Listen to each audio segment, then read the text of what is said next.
তো আচ্ছা, স্ক্রিন দেখতে পাচ্ছ?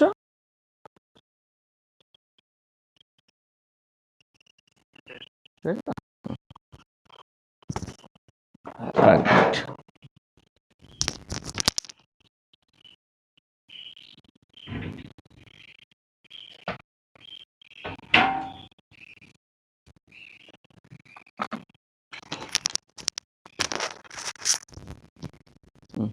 আসলে আমি ওই সিলেবাসে পরপর যেভাবে আছে সেভাবে জিনিসটাকে করতে চাইছি আর কি।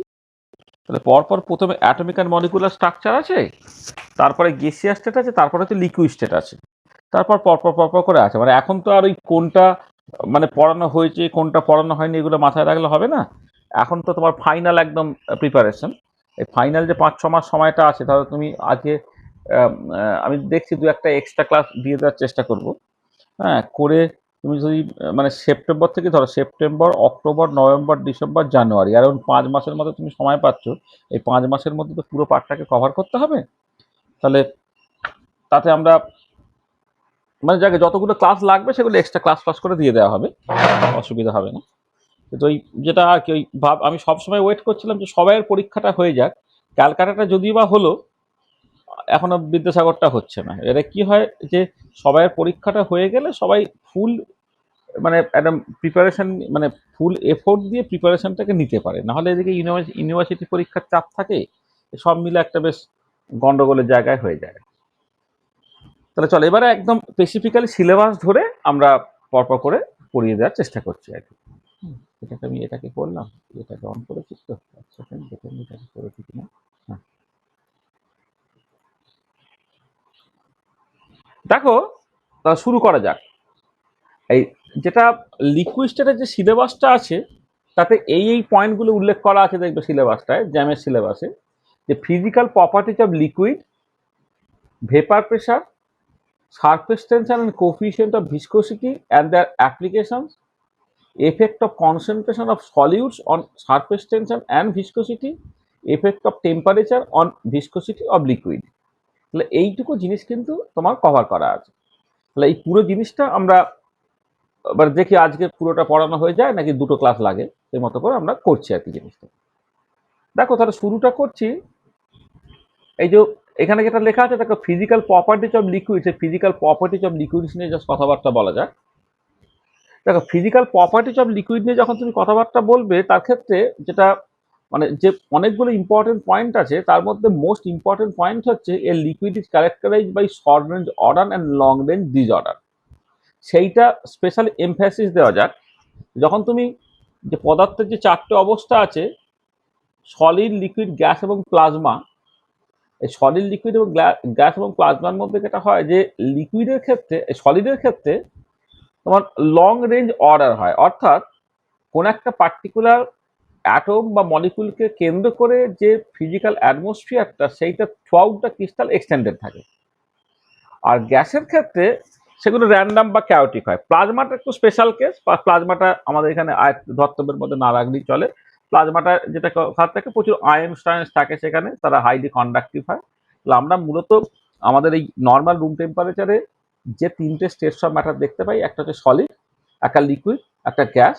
সলিডের ক্ষেত্রে তোমার লং রেঞ্জ অর্ডার থাকবে, গ্যাসের ক্ষেত্রে শর্ট রেঞ্জ এবং লং রেঞ্জ কোনো রেঞ্জেই কোনো অর্ডার মেনটেন থাকে না, পুরোটাই হচ্ছে ডিসঅর্ডার। লিকুইডের ক্ষেত্রে তুমি যেটা দেখতে পাবে যে সেটা লোকালি, অর্থাৎ একটা কোন একটা পার্টিকুলার মলিকুলকে কেন্দ্র করে তার আশপাশের যে রিজিয়ানটা, সেটা একটা পার্টিকুলার অর্ডার মেনটেন করছে, কিন্তু সেই অর্ডারটা throughout the crystal extended নয়। সেখানে এরকম কথা বলা হয় যে liquid is characterise by short range order and long range disorder. আচ্ছা, এছাড়া অন্যান্য যে ফিজিক্যাল প্রপার্টিসগুলো আছে সেগুলো পরপর করে একটুখানি বলে নেওয়া যাক। সেটা হচ্ছে যে এদের মানে লিকুইডের ক্ষেত্রে ইন্টারমিডিয়েট ইন্টারমলিকুলার সেপারেশন, অর্থাৎ সলিডের ক্ষেত্রে ইন্টারমলিকুলার সেপারেশনটা ইউজুয়ালি সবচেয়ে কম হয়, গ্যাসের ক্ষেত্রে ইন্টারমলিকুলার সেপারেশনটা অনেকটা বেশি হয়, লিকুইডের ক্ষেত্রে আমি লিখেছি ইন্টারমিডিয়েট ইন্টারমলিকুলার সেপারেশন। মানে ইন্টারমলিকুলার সেপারেশনগুলো গ্যাসের থেকে সার্টেনলি অনেক অনেক কম, আবার সলিডের থেকে বেশি, কিন্তু সলিড এবং লিকুইড তাদের ইন্টারমলিকুলার সেপারেশনগুলো অনেক ক্ষেত্রে আবার কম্পারেবল হয়ে যায়। যেমন ধরো জলের ক্ষেত্রে, ফর এক্সাম্পল, জলের ক্ষেত্রে তুমি দেখতে পাবে যে তোমার জল যদি মোটামুটিভাবে কম টেম্পারেচারে থাকে 0 থেকে 4 ডিগ্রি হবে একটা টেম্পারেচার এই জায়গার মধ্যে থাকে, তা তুমি দেখতে পারবে যে লিকুইডের ক্ষেত্রে মলিকুলগুলো বরং অনেক কাছাকাছি আছে, অর্থাৎ ইন্টারমলিকুলার সেপারেশনটা কম হয়েছে।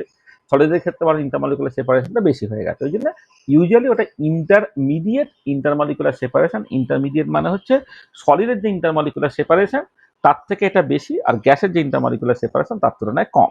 ঠিক আছে, তারপরে যে ইন্টারমিডিয়েট ইন্টারমলিকুলার অ্যাট্রাকশন। ইন্টারমলিকুলার অ্যাট্রাকশনটা যদি নিউট্রাল কোভ্যালেন্ট মলিকুল হয় ওটা 1/r⁶ এর সঙ্গে যায়, যেখানে আরটা হচ্ছে তোমার সেপারেশনটা। তাহলে যদি লিকুইডের ক্ষেত্রে ইন্টারমিডিয়েট ইন্টারমলিকুলার সেপারেশন হয় তাহলে ইন্টারমলিকুলার অ্যাট্রাকশনটা হচ্ছে ইন্টারমিডিয়েট হবে। গ্যাসের মতো ইন্টারমলিকুলার অ্যাট্রাকশনটা ভীষণ উইক সেরকম নয়, আবার সলিডের মতো ভীষণ স্ট্রং ইন্টারমলিকুলার অ্যাট্রাকশন সেটাও নয়। ঠিক আছে, তাহলে intermediate intermolecular attraction. It has no definite shape and has a definite volume. দেখো লিকুইডের ক্ষেত্রে কোনো ডেফিনাইট শেপ নাই, যেটা যে কন্টেনার রাখবে সেই কন্টেনারের ভলিউমটাই সে নেবে, কিন্তু তার একটা ডেফিনাইট ভলিউম আছে। অ্যাপ্রিসিয়েবলি হাই ডেনসিটি, মানে লিকুইডের ক্ষেত্রে ডেনসিটি কিন্তু যথেষ্ট হাই হয়। দেখো জেনারেলি মোস্ট অফ দ্য লিকুইডের ক্ষেত্রে সলিডের ডেনসিটি সবচেয়ে বেশি, তারপরে লিকুইড, তারপরে গ্যাস। কিন্তু জলের ক্ষেত্রে একটা এক্সেপশন তুমি পাবে, জলের ক্ষেত্রে হচ্ছে সলিডের তুলনায় লিকুইডের ডেনসিটি ইভেন বেশি হয়ে যায়, সেই মানে বরফ সে জলে ভাসে, এটা তোমাদের জানা আছে আর কি। আচ্ছা, ইট ইজ মোরাললেস ইনকম্প্রেসেবল। তুমি যদি কনস্ট্যান্ট টেম্পারেচারে প্রেসার বাড়াও তাহলে এই যেমন সলিডকেও কম্প্রেস করা যায় না তেমন লিকুইডকেও কম্প্রেস করা যায় না, সেখানে বলা হচ্ছে এটা মোরাললেস ইনকম্প্রেসেবল এইটা। আর intermediate thermal expansion coefficient, thermal expansion coefficient alpha, সেটা তুমি জানো যে প্রেসারটাকে কনস্ট্যান্ট রেখে প্রতি একক টেম্পারেচার বাড়ানোর জন্য তোমার ভলিউমটা কতটা বাড়লো।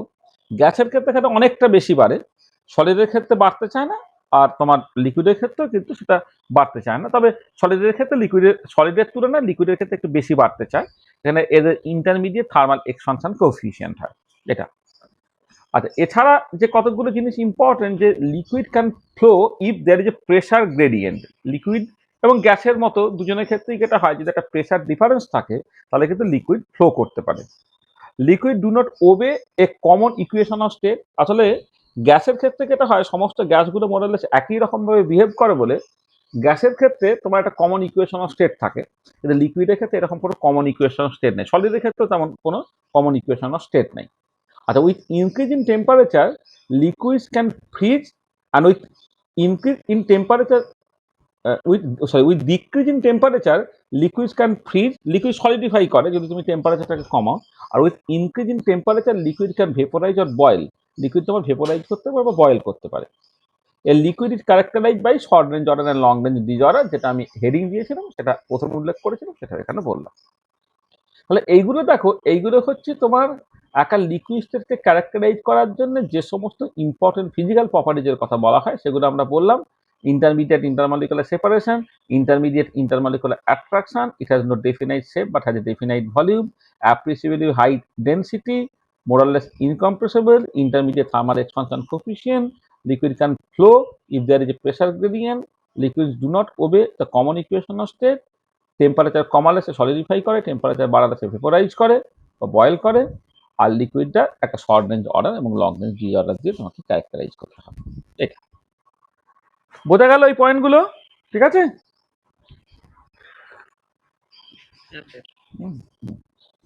ঠিক আছে। আচ্ছা, এবারে দেখো আমি সিলেবাসটা, তো সিলেবাসের যে পয়েন্টগুলো উল্লেখ করা আছে সেগুলো তো বলবো, তার সঙ্গে দু একটা জিনিস না আমাকে একটু অ্যাডিশনালি বলে নিতে হবে। তুমি শুধু খেয়াল রাখবে যে আমি বলার পরে এই সিলেবাসের যে পয়েন্টগুলো আছে সেই পয়েন্টগুলো সবটা কভার হলো কিনা। আমি একটু বেশি বেশি জিনিস মাঝে মাঝে বলে দিচ্ছি। যেমন ধরো ইন্টারনাল প্রেশার। ইন্টারনাল প্রেশারটা সেটা তোমার এই জ্যামের সিলেবাসে সেভাবে উল্লেখ করে নাই, কিন্তু এটা একটা রিয়েল গ্যাস বা নন আইডিয়াল গ্যাস বা লিকুইডের জন্য একটা ভীষণ ইম্পর্টেন্ট প্রপার্টি। সেটা কি দেখো, ইন্টারনাল প্রেশার জিনিসটা আমি প্রথমে এক ছোট জায়গার মধ্যে সামারাইজ করে দিয়েছি, যে internal pressure is the cohesive force per unit cross sectional area which is given by pi T, বা এখানে পি ইন্টারনালও কেউ বলে, del you by del V at constant T. এটা কি করে এলো আমি একটু পরে বলছি। মানে মোদ্দা কথা হচ্ছে যেটা, যে যদি কোনো নন আইডিয়াল গ্যাস বা লিকুইড কনসিডার করো তাদের মধ্যে ইন্টারমলিকুলার অ্যাট্রাকশন থাকে। এবারে যদি অ্যাট্রাকটিভ যে ফোর্সটা আছে, এবার আমি তাকে যদি এক্সপান্ড করতে চাই তাহলে ওই ওর এগেনস্টে তোমাকে কিছুটা ওয়ার্ক করতে হবে, ঠিক আছে? এইটা এবারে কথাটা হচ্ছে এই যে মলিকুলগুলো সেম কাইন্ড অফ মলিকুল, তারা একে অপরকে যে অ্যাট্রাক্ট করছে তার যে করসপন্ডিং ফোর্সটাকে বলে কোহেসিভ ফোর্স। আর ডাইমেনশনালি কোহেসিভ ফোর্সকে যদি ক্রস সেকশনাল এরিয়া দিয়ে ভাগ করা হয় তাহলে তোমার প্রেসার দেয়, like cohesive force per unit cross sectional area, সেটাকেই জাস্ট ইন্টারনাল প্রেসার বলা হচ্ছে। আচ্ছা, এবারে এইটাকে তুমি বের করতে পারো অন্যরকম ভাবে। কিরকম করে? দেখো, let there is intermolecular attraction, সেটা লিকুইডের ক্ষেত্রে হতে পারে, গ্যাসের ক্ষেত্রে হতে পারে। এবার আমি বললাম we want to expand the fluid, সেটা গ্যাস হতে পারে, লিকুইড হতে পারে, সেটা আইসোথার্মাল। তাহলে তা যদি করি তাহলে চেঞ্জ ইন ইন্টারনাল এনার্জি, সেটা work done on the system, তার সঙ্গে সমান হবে। আমি হিট টিট কিছু দিচ্ছি না, আমি তার বদলে কি করছি, তাকে আইসোথার্মালি এক্সপান্ড করছি। তাহলে আইসোথার্মালি এক্সপান্ড করলে তোমাকে কিছু ওয়ার্ক করতে হচ্ছে, সেই ওয়ার্কটাই হচ্ছে ইন্টারনাল এনার্জি চেঞ্জের সঙ্গে সমান হবে। ইন্টারনাল চেঞ্জটা কি হচ্ছে, দেখো del you by del V at constant dv plus del you by del T at constant v dt হয়, মানে internal energy as a function of volume এবং টেম্পারেচার। সেই জন্য ইন্টারনাল এনার্জি চেঞ্জটাকে তুমি লিখতে পারছো del you by del V at constant dv plus del you by del T at constant v dt, এইটা। এবং সেটা কি হবে, সেটা হচ্ছে ওয়ার্ক ডানের সঙ্গে সমান। আর পিবি টাইপের ওয়ার্ক দেখো, আমি এক্সটার্নাল প্রেসারের রেসপেক্টে দিলে মাইনাস পি এক্সটার্নাল ডিভি লিখি, আর ইন্টারনাল প্রেসারের এগেনস্টে কিন্তু ওয়ার্কটা করতে হচ্ছে, সেখানে এটা হচ্ছে plus p internal into dv. এই দুটো সমান হবে। আচ্ছা, যেহেতু তুমি আইসোথার্মালি এক্সপানশনটাকে করছো তাহলে এই ডিটিটা যেহেতু zero, del you by del t constant v dt, এই পার্টটা তোমার বেসিক্যালি জিরো হয়ে গেল। তাহলে পড়ে রইল কি, del you by del V at constant dv, সেটা হয়ে গেল পি ইন্টারনাল ইন্টু ডিবি। দুই থেকে ডিবি বাদ দিয়ে দাও, তাহলে ইন্টারনাল প্রেসারটা হয়ে যাচ্ছে কত, del you by del V at constant T. তাহলে this is by definition the internal pressure, যেটা দেখো এই সামারাইজ করে এখানে তোমার লিখে দেওয়া আছে। মানে এমনিতে যারা ওই ধরো মানে খুব অল্প সময়ের মধ্যে মানে একটা ক্লাসে লিকুইড স্টেট মানে তাড়াতাড়ি করে শেষ করে দেওয়ার চেষ্টা করে বা ভীষণ কুইকলি পড়ে না, মানে দেখবে তুমি একটা হয়তো কোনো একটা যে হয়তো কোচিং সেন্টারে ভর্তি হয়েছো, তারা ধরো এই 1 বছরের মধ্যে ফিজিক্যাল অর্গানিক ইনঅর্গানিক সব শেষ করে দেয়, তাদের ক্ষেত্রে কি হবে, এই কিভাবে হলো এটা বলবে না, তাদের ক্ষেত্রে এই ফাইনাল এক্সপ্রেশনটাকে বলে দেবে। ঠিক আছে, এবারে তুমি যেভাবে জানলে ঠিক আছে, তুমি যদি না জানো তাহলে ওইখান থেকে আদৌ কিছু লাভ হয় না। এখানে আমি যেটা করছি যে আমাদের যেহেতু যথেষ্ট সময় আছে, এখানে আমরা ধীরে ধীরে ব্যাপারটাকে করছি যে del you by del V at constant টিটা কি করে এলো, না মানে ইন্টারনাল প্রেসারটা del you by del V at constant T কি করে এলো সেটা আমরা বলে দিলাম। ইন্টারনাল প্রেসারটা হয়ে যাচ্ছে del you by del V at constant T. আচ্ছা, এবারে একটা খেয়াল করে দেখো যে তুমি কোন একটা গ্যাসের ইকুয়েশন অফ স্টেট থেকে del you by del V at constant টিটাকে বের করে নিতে পারবে কেমন করে।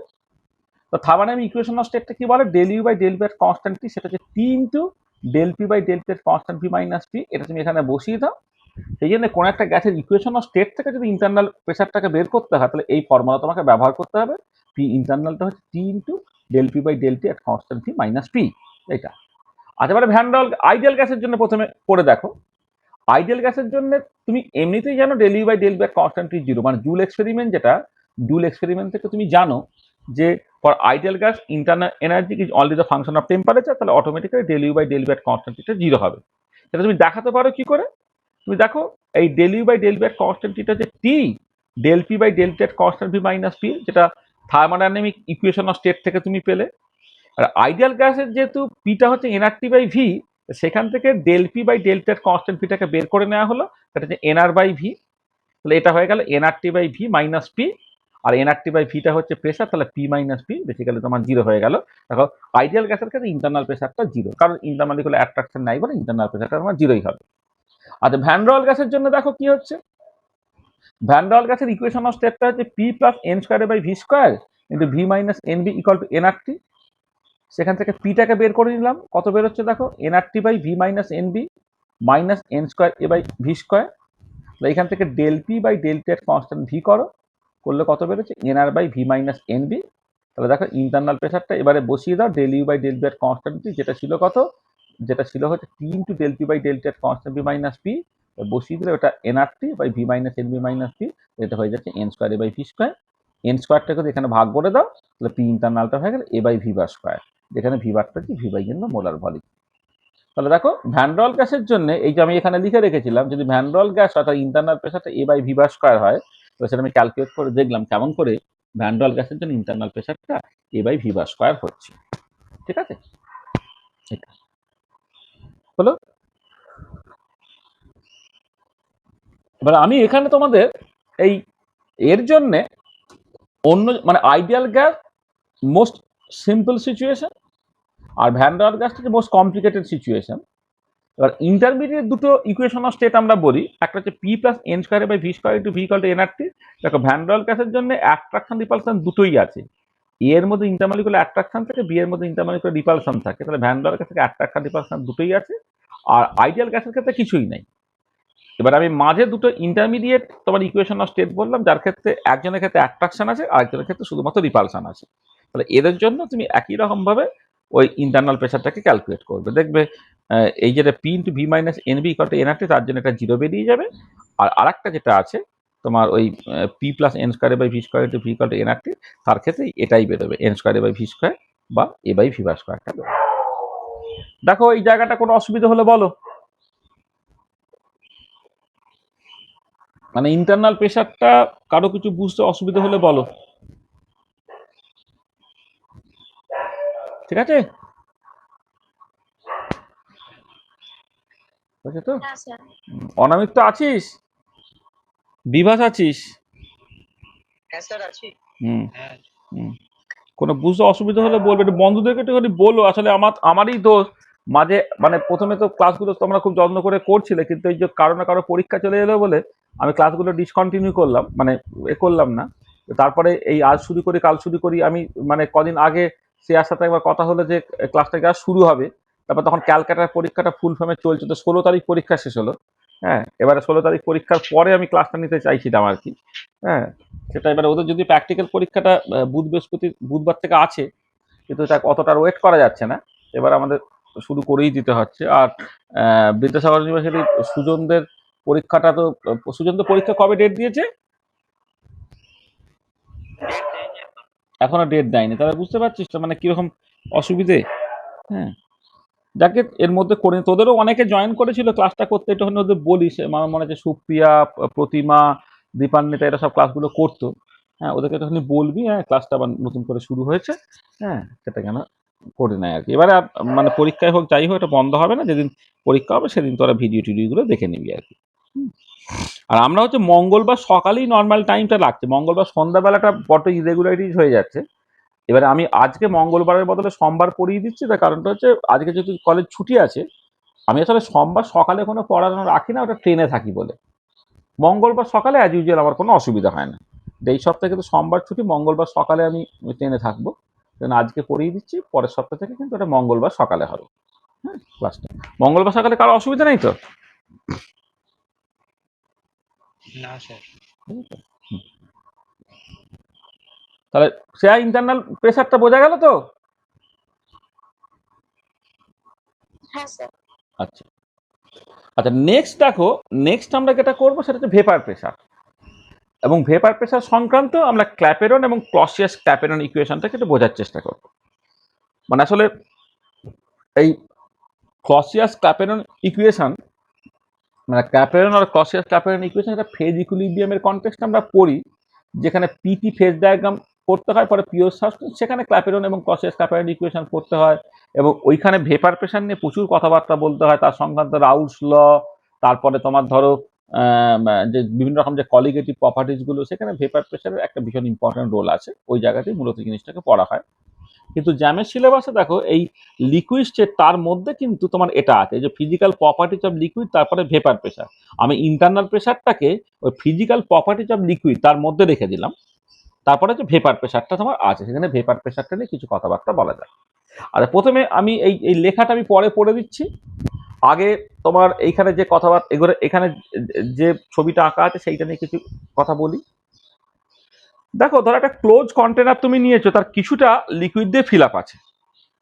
এবার লিকুইডের একটা স্পন্টিনিয়াস টেন্ডেন্সি আছে টু ভেপোরাইজ। তাহলে কি হচ্ছে, মলিকুলগুলো লিকুইড ফেজ থেকে স্পন্টিনিয়াস ভেপার ফেজে যাবে। আচ্ছা, এবারে ভেপার ফেজে যখন মলিকুলগুলো গেল, সে আবার মানে কাইনেটিক করে গ্যাস সঙ্গে কি র্যান্ডাম ক্যাভিটি করতে ঘুরে বেড়াবে। এবারে সে যখন দেওয়ালে ধাক্কা ধাক্কি দেয়, তার সঙ্গে সঙ্গে আবার সে লিকুইড সারফেসেও ধাক্কা দেয়। ধাক্কা দিলে সে বেসিক্যালি কনডেন্স হয়ে আবার লিকুইড ফেজে ফিরে আসে। তাহলে দেখো, লিকুইড ফেজ থেকে মলিকুলগুলো স্পন্টিনিয়াস ভেপার ফেজে যাচ্ছে, আবার ভেপার ফেজের মলিকুলগুলো কনডেন্স হয়ে লিকুইড ফেজে ফিরে আসছে। এই দুটো প্রসেস চলছে। এবারে তুমি যদি টেম্পারেচারটা ফিক্সড রেখে দাও এবং সাফিসিয়েন্ট টাইম অ্যালাউ করো, একটা সময় আসবে যে রেটে লিকুইড ফেজ থেকে মলিকুলগুলো ভেপার ফেজে গেল, সেই একই রেটে ভেপার ফেজ থেকে মলিকুলগুলো লিকুইড ফেজে আসবে, অর্থাৎ একটা সাম্যাবস্থা বা ইকুইলিব্রিয়াম চলে আসবে।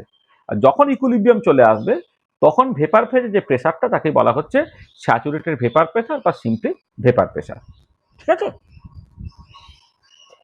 যেটা আমি লিখে দিয়েছি দেখো, যে when rate of vaporization from liquid state to vapor phase becomes equal to that of the rate of condensation from vapor phase to liquid phase be equal, then an equilibrium will be established. At this equilibrium, pressure in the vapor phase above the liquid is called the saturated vapor pressure or simply the vapor pressure.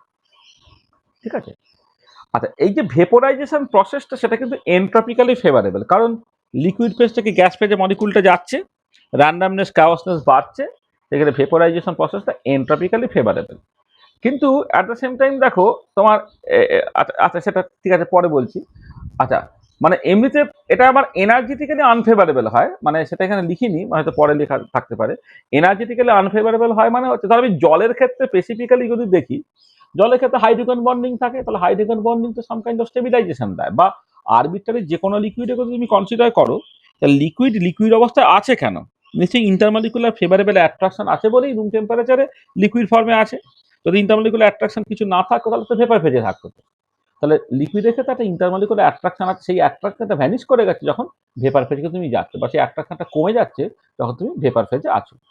তো ব্যাপারটা কি হচ্ছে দেখো, যে তুমি liquid ফেজে একটা intermolecular attraction আছে, ভেপার ফেজে ইন্টারমলিকুলার অ্যাট্রাকশনটা নেই, সেই জন্য লিকুইড ফেজে ভেপার ফেজে যাচ্ছে, তোমাকে কিছুটা এনার্জি দিতে হচ্ছে, দেখবে ইউজুয়ালি এনার্জি একটা দিতে হয়।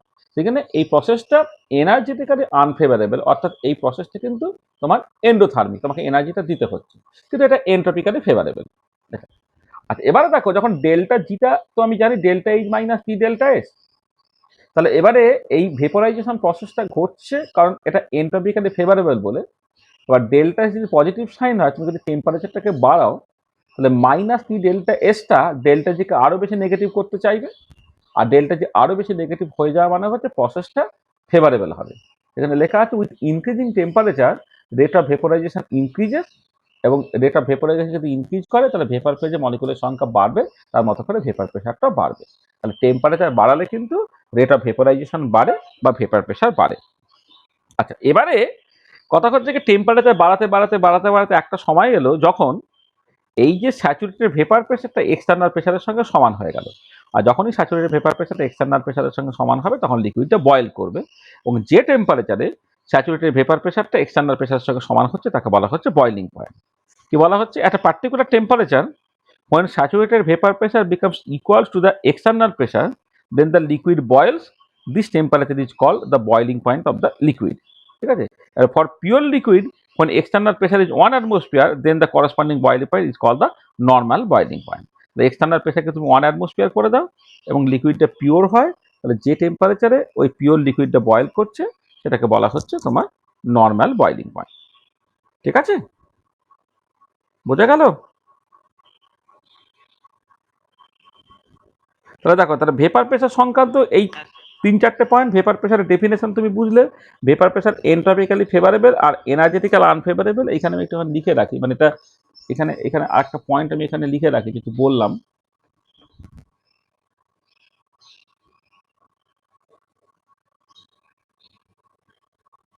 Vaporisation process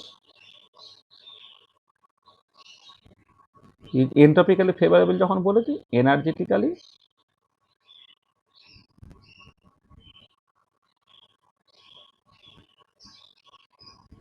unfavourable, that is delta এইচটা গ্রেটার দ্যান 0। এটা দেখ, এবার এন্ট্রপিক্যালি ফেভারেবল হয়ে যাওয়ার জন্য টেম্পারেচার বাড়ালে ভেপোরাইজেশনটা বাড়ছে, ভেপোরাইজেশন বাড়লে হচ্ছে তোমার ভেপার প্রেশারটা বাড়ছে। এবার টেম্পারেচার বাড়াতে বাড়াতে এমন একটা টেম্পারেচার এলো যেখানে গিয়ে তুমি দেখতে পেলে ভেপার প্রেশারটা এক্সটার্নাল প্রেশারের সঙ্গে সমান হয়ে যাচ্ছে, তখন লিকুইডটা বয়েল করছে এবং সেটাকে বলা হবে বয়েলিং পয়েন্ট। ঠিক আছে, আর যদি এটা পিওর লিকুইড হয় এবং এক্সটার্নাল প্রেশারটা 1 অ্যাটমসফিয়ার হয়, তাহলে সেই বয়েলিং পয়েন্টটাকে বলা হচ্ছে তোমার নর্মাল বয়েলিং পয়েন্ট। ঠিক আছে, আচ্ছা এবারে ভেপার প্রেশার সংক্রান্ত তোমার যে মেজর ইকুয়েশনটা ইনভলভ তাকে বলা হচ্ছে ক্ল্যাপেরন ইকুয়েশন, এবং ক্ল্যাপেরন ইকুয়েশন থেকে যেটা পারা যায় সেটা হচ্ছে যে ট্রানজিশন টেম্পারেচার, ট্রানজিশন টেম্পারেচার মানে ধরো সলিড থেকে লিকুইড হচ্ছে তার যে ফ্রিজিং পয়েন্ট বা মেল্টিং পয়েন্ট, লিকুইড থেকে ভেপার হচ্ছে তার যে বয়েলিং পয়েন্ট, বা উল্টো দিকে সলিড থেকে সরাসরি হচ্ছে ভেপার হচ্ছে তাহলে সাবলিমেশন পয়েন্ট। এই যে মেল্টিং পয়েন্ট বা freezing point, boiling point, sublimation point, তাদের যে প্রেশার ডিপেন্ডেন্সটা, মানে এক্সটার্নাল প্রেশার চেঞ্জ করলে মেল্টিং পয়েন্ট বা বয়েলিং পয়েন্ট বা সাবলিমেশন পয়েন্টে কি চেঞ্জ হবে, সেইটা যে ইকুয়েশন দিয়ে ঠিক হয়, সেটাই হচ্ছে তোমার ক্ল্যাপেরন ইকুয়েশন। ক্ল্যাপেরন ইকুয়েশনের ফর্মটা কেমন দেখতে না, ক্ল্যাপেরন ইকুয়েশনটা হচ্ছে ডিপি বাই ডিটি হচ্ছে delta s transition by delta s bar transition by delta v bar transition. অর্থাৎ যদি ধরো তোমার এই যেমন পরে লেখা হয়েছে যে যদি তোমার আলফা এবং বিটা ফেজ এদের পারস্পরিক ইকুইলিব্রিয়ামের কথা তুমি ভাবো, তাহলে মোলার এন্ট্রপি অফ ভেপোরাইজেশনটা হচ্ছে বিটা ফেজের মোলার এন্ট্রপি মাইনাস আলফা ফেজের মোলার এন্ট্রপি। মানে এই ট্রানজিশন প্রসেসটার জন্য হচ্ছে তোমার মোলার এন্ট্রপি কি চেঞ্জ হচ্ছে সেটা ডেল্টা এস বা ট্রানজিশন দিয়ে লেখা হচ্ছে। আর অ্যাট দ্য সেম টাইম ভলিউমের কি চেঞ্জ হয়, সলিড থেকে লিকুইড বা লিকুইড থেকে গ্যাস হলে তো তোমার ভলিউমের চেঞ্জ হয়, তাহলে মোলার ভলিউমের যে চেঞ্জটা হচ্ছে সেটা হচ্ছে তোমার ডেল্টা ভি বার ট্রানজিশন, সেটা ওই ফাইনাল স্টেট বিটা ফেজের মোলার ভলিউম মাইনাস আলফা ফেজের মোলার ভলিউম, এটা delta s bar transition delta v bar transition আমি বললাম এটা। আচ্ছা, এবারে তোমার ক্ল্যাপেরন ইকুয়েশনটা হচ্ছে দেখো এই ডিপি বাই ডিটি হচ্ছে delta s bar transition by delta v bar transition. তার ডেরিভেশনটা এখানে আর করছি না, কারণ এই ডেরিভেশনটা তোমাদের দেখবে যখন ফেজ ইকুইলিব্রিয়াম পড়ানো হয়েছে সেখানে কিন্তু খুব ডিটেলে খুব ভালো করে করা হয়েছে কেমিক্যাল পোটেনশিয়ালের কনসেপ্টটাকে কাজে লাগিয়ে। আচ্ছা, এবারে তোমরা জানো যে কোনো এই যে ফেজ ট্রানজিশন যেটা ঘটে, যে নর্মাল ফেজ ট্রানজিশন, সেটা বেসিক্যালি ইকুইলিব্রিয়াম প্রসেস। সেই ইকুইলিব্রিয়াম প্রসেসের জন্য ডেল্টা জি যেহেতু জিরো হয়, সেখানে ডেল্টা এসটাকে ডেল্টা এইচ বাই টি দিয়ে তুমি লিখতে পারো। হ্যাঁ, সেখানে এই ডেল্টা এস ট্রানজিশনটা ডেল্টা এইচ বা ট্রানজিশন বাই টি ট্রানজিশন। মানে এটাকে তুমি দু রকম করে ভাবতে পারো যে কেন ডেল্টা এস বা ট্রানজিশনটা ডেল্টা এইচ বা ট্রানজিশন বাই টি ট্রানজিশন হচ্ছে। একটা অ্যাপ্রোচ হচ্ছে যে প্রসেসটা রিভার্সেবল প্রসেস, আর রিভার্সেবল প্রসেসকে হিট চেঞ্জ বাই টেম্পারেচার সেটা তোমার এন্ট্রপি দেয়। তাহলে এই যে ট্রানজিশন প্রসেস মানে প্রাইমারি ফেজ ট্রানজিশন যেগুলো আর কি, ফার্স্ট অর্ডার ফেজ ট্রানজিশন যেগুলো, সলিড থেকে লিকুইড হওয়া, লিকুইড থেকে ভেপার হওয়া, সলিড থেকে ভেপার হওয়া, এরা সব অর্ডিনারি বা নর্মাল ফেজ ট্রানজিশন, সেগুলো সব রিভার্সেবল প্রসেস। আর রিভার্সেবল প্রসেসে heat change divided by temperature, সেটাই হচ্ছে তোমার এন্ট্রপি দিচ্ছে। মানে ডেল্টা এস বা ট্রানজিশনটা তুমি ডেল্টা এইচ বা ট্রানজিশন বাই টি ট্রানজিশন লিখতে পারছো। আবার আরেকটা অ্যাপ্রোচে হচ্ছে ডেল্টা জি, যেহেতু দেখো এইখানে দেখো এই যে ডেল্টা জিটা কিন্তু ডেল্টা এইচ মাইনাস টি ডেল্টা এস। এবারে যে কোনো ফার্স্ট অর্ডার ফেজ ট্রানজিশন বা নর্মাল ফেজ ট্রানজিশন যখন সেগুলো ইকুইলিব্রিয়াম প্রসেস বলে, তার জন্য ডেল্টা জিটা জিরো হয়।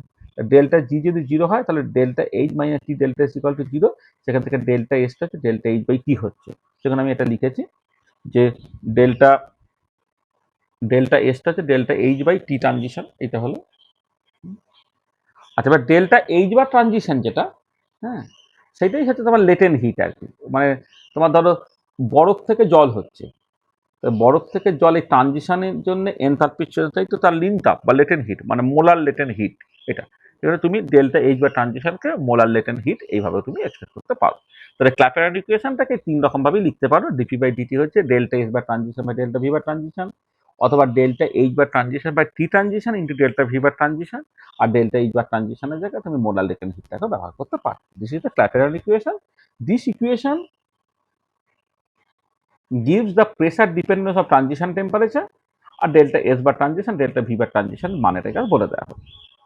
আচ্ছা, এবারে এই যে ক্ল্যাপেরন ইকুয়েশনটা সেটাই একটা স্পেশাল কেসে ক্লসিয়াস ক্ল্যাপেরন ইকুয়েশনে চলে আসছে।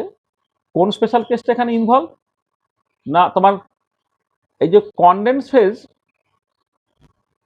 মানে আমি এইখানে যখন ট্রানজিশনটা দেখেছিলাম আলফা একটা আরবিট্রারি ফেজ, বিটা একটা আরবিট্রারি ফেজ। মানে ধরো তুমি এক্সাম্পল হিসেবে তুমি ধরো কোনো একটা pure solid,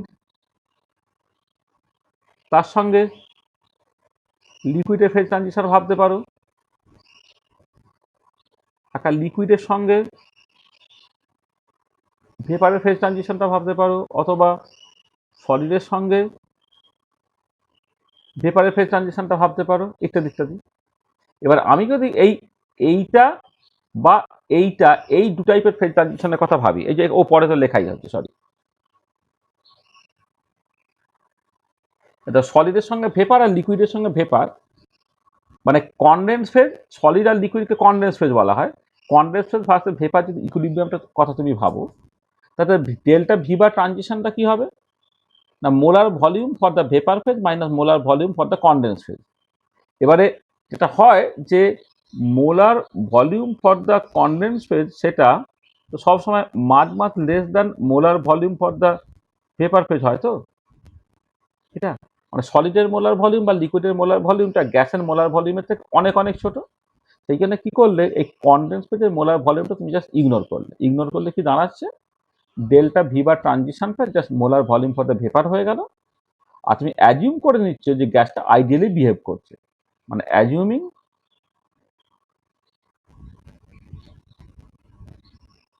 that the gas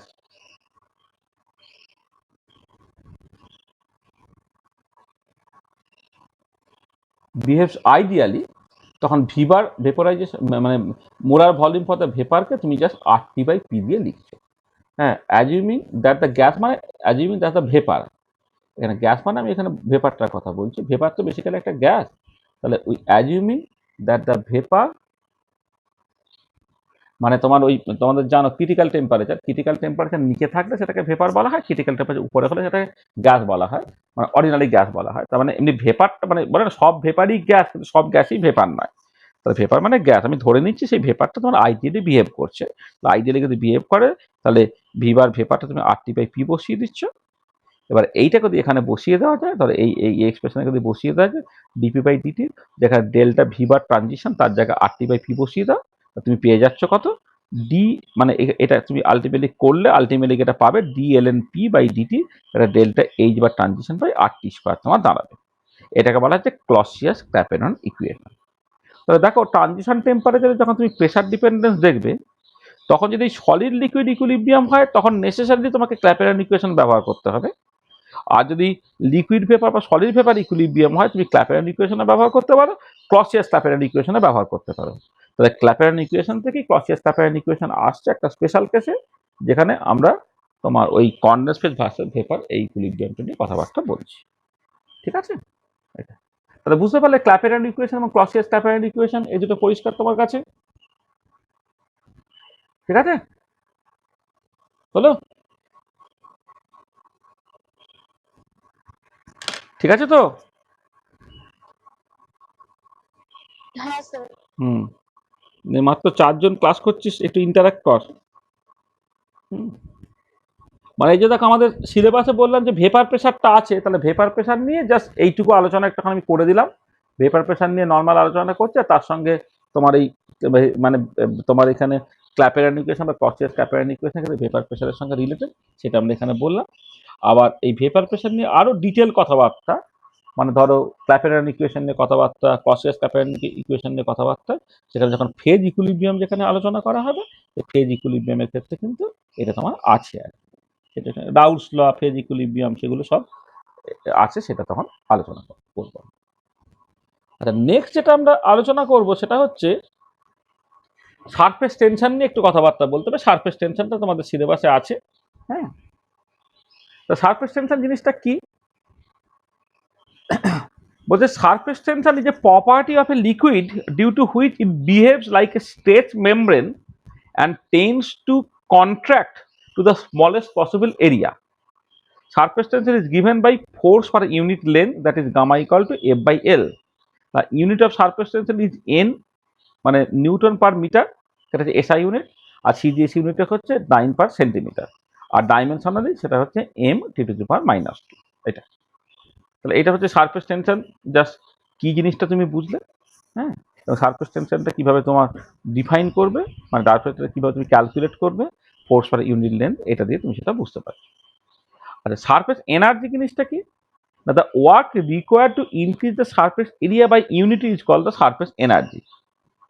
তা the relation between surface tension surface energy কি, তারা বেসিক্যালি তোমার সমান। হ্যাঁ, মানে দেখো তুমি এখানে এই যে এনার্জির যে চেঞ্জটা, সেটা বেসিক্যালি তোমার ওয়ার্কের সঙ্গে সমান হচ্ছে, এবং সেটা কি সারফেস টেনশনের সঙ্গে তোমাকে যেটা করতে হচ্ছে ওই যেটা যতখানি এরিয়া তুমি চেঞ্জ করছো সেটা দিয়ে তোমাকে গুণ করতে হচ্ছে আর কি। হ্যাঁ, মানে সারফেস টেনশন এবং সারফেস এরিয়া তারা এসেনশিয়ালি তোমার একই জিনিস রিপ্রেজেন্ট করছে। এবার টোটাল এনার্জি বা টোটাল ওয়ার্ক যদি ক্যালকুলেট করতে হয় তখন তোমাকে ওই সারফেস টেনশনের সঙ্গে টোটাল এরিয়া কতটা সেটা তোমাকে গুণ করে দিতে হবে। মানে আমি এখানে এখানে লেখা আছে কি? আচ্ছা, হ্যাঁ, এখানে দেখো এটাকে এটা বলতে চাইছি যে এটা পরে লেখা আছে কিনা একবার দেখে নিলাম। ওইখানে করা আছে, হ্যাঁ, তাহলে আলাদা করে দরকার নেই। দেখো মানে বেসিক্যালি মানে হয় delta A is the total area of new surface created. The dimension of surface energy and surface tension are the same. যেটা হচ্ছে mt to the power -2 surface tension surface energy আর এসেনশিয়ালি দ্য সেম কোয়ান্টিটি, তো বলাই হচ্ছে। দেখো এই molecular interpretation of surface টেনশনটা একটুখানি ভালো করে দেখো, তাহলে তোমার পক্ষে জিনিসটা অনেক বুঝতে সুবিধা হবে। ধরো তুমি একটা লিকুইড কনসিডার করছো, লিকুইডে এই বাল্কে একটা মলিকুল কনসিডার করো, তো এ মলিকুল। এবার এই যে লিকুইডের মলিকুলটা এই তার আশপাশে যে মলিকুলগুলো আছে তারা ইকুয়াল ফোর্স দিয়ে অ্যাট্রাক্ট করছে বলে এ অ্যাকচুয়ালি কোনো নেট ফোর্স ফিল করছে না, এটা। আচ্ছা, এবারে সারফেসে একটা মলিকুল কনসিডার করো, এই সারফেসে যে মলিকুলটা আছে তার নিচে আছে লিকুইড আর উপরে আছে ভেপার। এবার সার্টেনলি ভেপারের থেকে লিকুইডের মলিকুলের সংখ্যা বেশি বলে এই বি মলিকুলটা যেটা সারফেসে আছে তাকে লিকুইডগুলো বেশি ডাউনার ফোর্স দিয়ে অ্যাট্রাক্ট করবে, আর ভেপারগুলো অত বেশি আপওয়ার্ড ফোর্স দিতে পারবে না, সেই জন্য সে বেসিক্যালি কি করবে, একটা নেট ডাউনওয়ার্ড ফোর্স ফিল করবে। তাহলে লিকুইড সারফেসের মলিকুলগুলো একটা নেট ডাউনওয়ার্ড ফোর্স তোমার ফিল করছে। সেখানে কি হবে, এই যে বাইরের সারফেসটা সেটা হচ্ছে নিচের দিকে টান টান হিসেবে থাকবে, হ্যাঁ, একটা স্ট্রেচ মেমব্রেনের মতো থাকবে। আর এবারে যদি কোনো মলিকুলকে বাল্ক থেকে তুমি সারফেসে নিয়ে যেতে চাও, তা সেই অ্যাট্রাকশনের এগেনস্টে তোমাকে কিছুটা ওয়ার্ক করতে হবে। তাহলে সেই অ্যাট্রাকশনের এগেনস্ট থেকে ওয়ার্কটাকে করছো, করে কি করছো, মলিকুলগুলো বাল্ক থেকে সারফেসে নিয়ে যাচ্ছ, নিয়ে গিয়ে সারফেস এরিয়াটা বাড়াচ্ছ। তো এইভাবে সারফেস এরিয়াটা ইউনিট সারফেস এরিয়া বাড়ানোর জন্য তোমাকে কতখানি ওয়ার্ক করতে হলো সেটাই বেসিক্যালি তোমার সারফেস এনার্জি, এবং ওটাই তোমার নিউমেরিক্যালি অ্যান্ড ডাইমেনশনালি সারফেস টেনশনের সঙ্গে সমান হয়ে যাচ্ছে। সেটা এখানে লেখা হয়েছে, molecules in the bulk does not experience any resultant force. Molecules on the surface experience a net downward force. If we want to bring a molecule on the surface from the bulk, then we have to perform some work. Energy required to increase the surface area by unit is called the surface energy. The surface energy টা হচ্ছে তোমার work per unit area. ওয়ার্কটাকে তুমি force into length by এরিয়াটা length square তুমি লিখতে পারো, একটা length কেটে গেল, ফোর্স পার ইউনিট লেন্থ হলো, সেটাই বেসিক্যালি সারফেস টেনশন, এটা গামা দিয়ে তুমি এক্সপ্রেস করছো। আচ্ছা, সারফেস টেনশন একটা ইন্টেনসিভ প্রপার্টি, মানে একটা ধরো আমি একটা জলের সারফেস টেনশন একটা বলে দাও, ধরো 72 নিউটন পার মিটার আমি বললাম। এবারে তুমি এক বালতি জল নিলে নাকি এক গ্লাস জল নিলে তার উপরে কিন্তু জলের সারফেস টেনশন নির্ভর করে না, এখানে সারফেস টেনশন একটা ইন্টেনসিভ প্রপার্টি। আচ্ছা, এবার if the surface is the interface between the liquid and vapour, then আচ্ছা মানে অ্যাকচুয়ালি যেটা কথা মানে এটা আচ্ছা ওইখানে যেটা লেখা হচ্ছে, ব্যাপার হচ্ছে যে যখন একটা লিকুইড আর একটা হচ্ছে ভেপার, তখন এদের মধ্যে টেনশনটা তাকে তুমি সারফেস টেনশন বলছো। আর যদি এমন হতো যে দুটো ইনমিসিবল লিকুইড আছে, তাদের মধ্যেও ঠিক ওই সারফেস টেনশন টাইপের একটা টেনশন কাজ করতে পারে, তাকে বলে ইন্টারফেসিয়াল টেনশন। সেটাই বলা হচ্ছে, if the surface is the interface between the liquid and the vapour, then it is the surface tension, otherwise it is generally call the interfacial tension. মানে ধরো তুমি জল আর CCl4 নিয়েছো, দুটো ইমমিসিবল লিকুইড, এবারে দুটো লিকুইডের যে কন্ট্যাক্টটা সেটা একটা সারফেসের মতো, তখন এটাকে বলা হবে ইন্টারফেসিয়াল টেনশন বলা হবে। আর যদি একটা লিকুইড ফেজ আর একটা ভেপার ফেজ হয়, তখন তার নাম হচ্ছে তোমার সারফেস টেনশন। তাহলে দেখো সারফেস টেনশন এবং তার মলিকুলার ইন্টারপ্রিটেশনটা বোঝা গেল এটা। আচ্ছা, নেক্সট আমরা কন্ট্যাক্ট অ্যাঙ্গেল এই জিনিসটা একটুখানি বলে নিই। দেখো কন্ট্যাক্ট অ্যাঙ্গেল হচ্ছে কি, if a liquid L rest on a solid and comes to equilibrium, then the angle between the solid and the tangent to the liquid surface measured within the liquid is called the angle of contact between the liquid and the solid. এই এক্সাম্পলটা দেখো, ধরো একটা solid আছে, গ্লাসের তৈরি solid, আর উপরে তোমার হচ্ছে জল আছে। এবারে এইখানে দেখো এইটা হচ্ছে তোমার এই লিকুইড সারফেসটা এরকম দেখতে। এবারে এই সলিড এবং লিকুইড যে পয়েন্টে কন্ট্যাক্ট আছে সেই পয়েন্টে তুমি একটা স্পর্শক টানলে, ট্যানজেন্ট টানলে, ঠিক আছে। এই যে ট্যানজেন্টটা আর এই সলিডের মধ্যে অ্যাঙ্গেলটা ইনসাইড দ্য লিকুইড, সেটা হলো তোমার কন্ট্যাক্ট অ্যাঙ্গেল। এই পার্টিকুলার কন্ট্যাক্ট অ্যাঙ্গেলটা হচ্ছে অ্যাকিউট অ্যাঙ্গেল, অর্থাৎ লেস দ্যান 90 ডিগ্রি। আচ্ছা, এটাই যদি নিচে গ্লাস আর উপরে তুমি মার্কারি নাও, তাহলে এই মানে গ্লাসের উপরে মার্কারি পড়লে ওটা একটা গোল মতো মানে একটা ড্রপের মতো তৈরি হয়ে যায়। তো তা যদি হয় তাহলে এখন যেটা দাঁড়াবে যে কন্ট্যাক্ট পয়েন্টটা হচ্ছে এইটা, এখানে কিন্তু তুমি একটা ট্যানজেন্ট টানো। এবার এই ট্যানজেন্টটা তোমার এই সলিডের সঙ্গে কতখানি অ্যাঙ্গেল করছে ইনসাইড দ্য লিকুইড, সেটা হচ্ছে কন্ট্যাক্ট অ্যাঙ্গেল। এই পার্টিকুলার কন্ট্যাক্ট অ্যাঙ্গেলটা গ্রেটার দ্যান 90 ডিগ্রি। এটা যেমন একটা সলিড সারফেসে তোমার জল বা মার্কারি দিলে এরকম সিচুয়েশন হয়, আর একটা ক্যাপিলারির মধ্যে জল বা মার্কারি দিলে এরকম সিচুয়েশন হয়। দেখবে তুমি যদি জল দাও তাহলে এটা কনকেভ আপওয়ার্ড হয়, তখন এই কন্ট্যাক্ট যে পয়েন্টটা সেখানে তুমি একটা টানজেন্ট টানলে এটা সলিড সারফেসের যে অ্যাঙ্গেল করছে সেটা কন্ট্যাক্ট অ্যাঙ্গেল। আর উল্টো দিকে মার্কারি যদি গ্লাসের মধ্যে রাখো তাহলে এটা কনভেক্স ডাউনওয়ার্ড হয়, এটা কনকেভ আপওয়ার্ড, এটা হচ্ছে concave downward, sorry concave downward হয় এটা, মানে এই ধরনের দেখতে আর কি।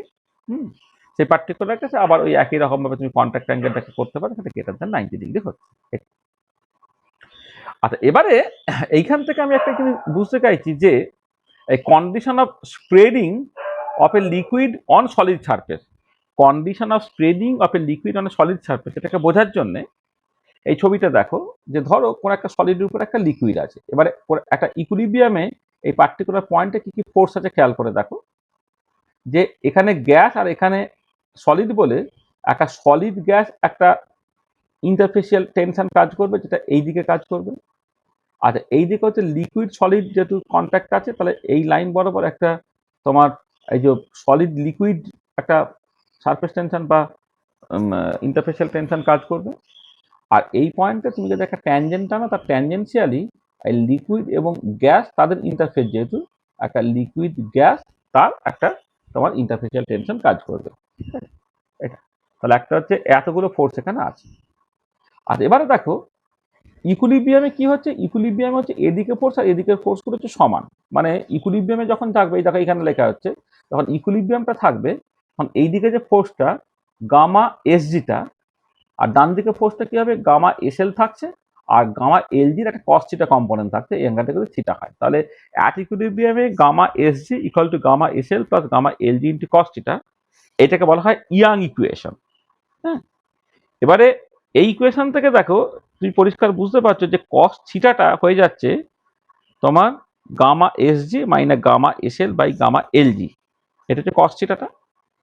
আচ্ছা দেখো, যদি এমন হয় যে এই যে গামা এসজিটা মানে এই যে লেফট হ্যান্ড সাইডটা এটা বেশি হয়েছে তাদের রাইট সাইড, তাহলে কি হবে, এই অ্যাজিভ জলে এদিকে একটা নেট ফোর্স কাজ করছে বলে লিকুইড এদিকে চলে আসার চেষ্টা করবে, তো স্প্রেড করবে।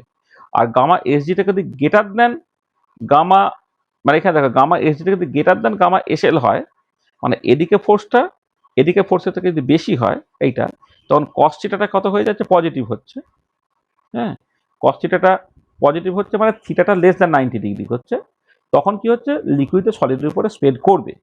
কিন্তু উল্টোটা হতো গামা এসএলটা গ্রেটার দেন গামা এসজি হয়, তাদের জন্য এই পয়েন্টটা এদিকে টানা হচ্ছে, তাহলে এদিকে যদি টানা হয় তখন কস থিটাটা নেগেটিভ হয়ে যাচ্ছে, অর্থাৎ থিটাটা মোর দ্যান 90 ডিগ্রি হয়ে যাচ্ছে। তখন কি হচ্ছে, তখন স্প্রেড করছে না, তার বদলে এই পয়েন্টটা এদিকে চলে আসার চেষ্টা করছে, অর্থাৎ মার্কারির মতো আর কি একটা ড্রপ তৈরি হওয়ার চেষ্টা করছে। তাহলে দেখো আমি এখানে কি করলাম, কন্ট্যাক্ট অ্যাঙ্গেলটাকে ডিফাইন করলাম, ইয়াং ইকুয়েশনটার কথা বললাম, এবং তার সঙ্গে একটা লিকুইডের একটা সলিডের যে স্প্রেড করা বা স্প্রেড না করা তার কন্ডিশনটাকে আমরা এখানে বের করে ফেলতে পারলাম।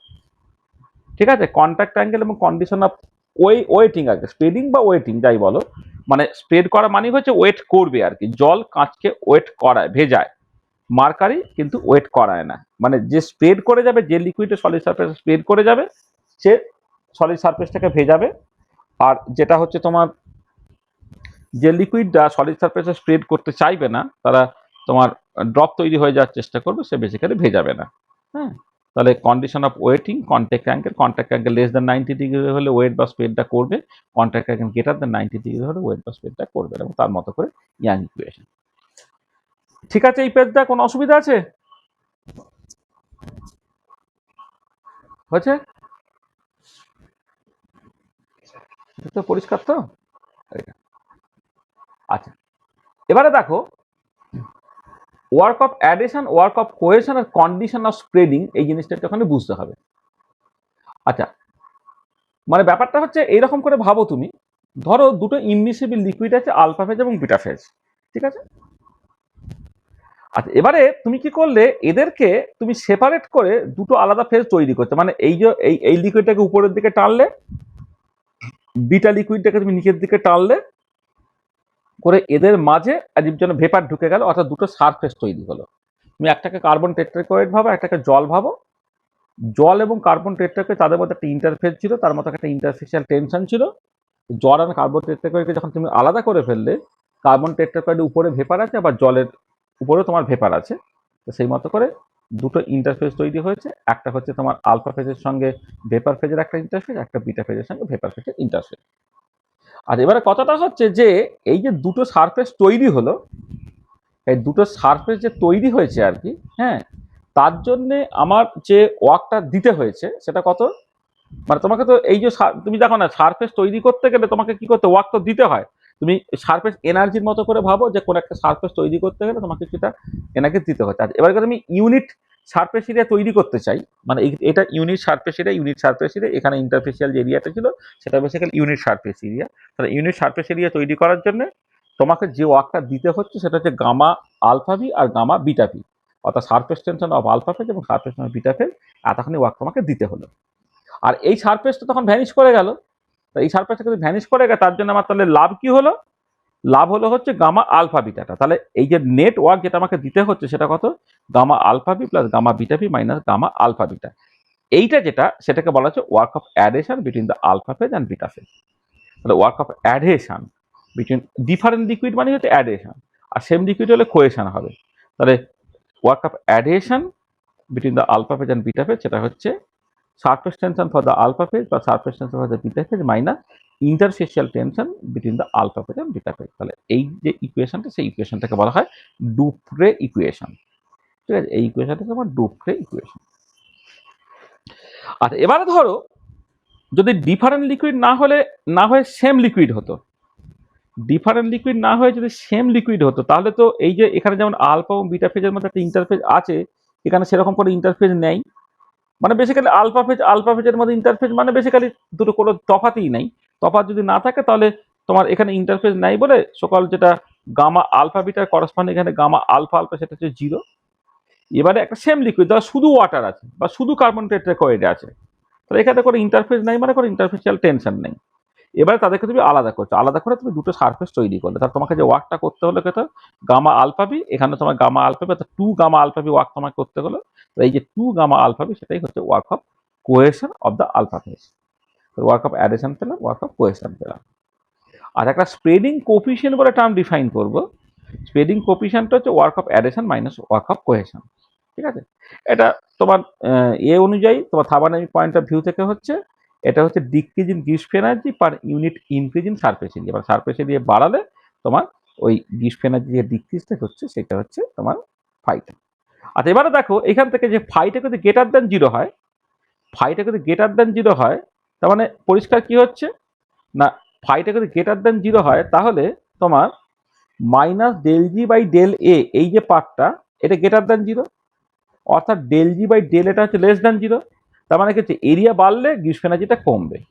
তাহলে দেখো যখন স্প্রেডিং এই ফাইটাকে বলা স্প্রেডিং কোফিশিয়েন্ট, স্প্রেডিং কোফিশিয়েন্টটা পজিটিভ, মানে বেসিক্যালি হচ্ছে এইটা পজিটিভ, মানে এই জিনিসটা পজিটিভ, মানে delta G by del A, এই যে পার্টটা, এই পার্টটা হচ্ছে নেগেটিভ।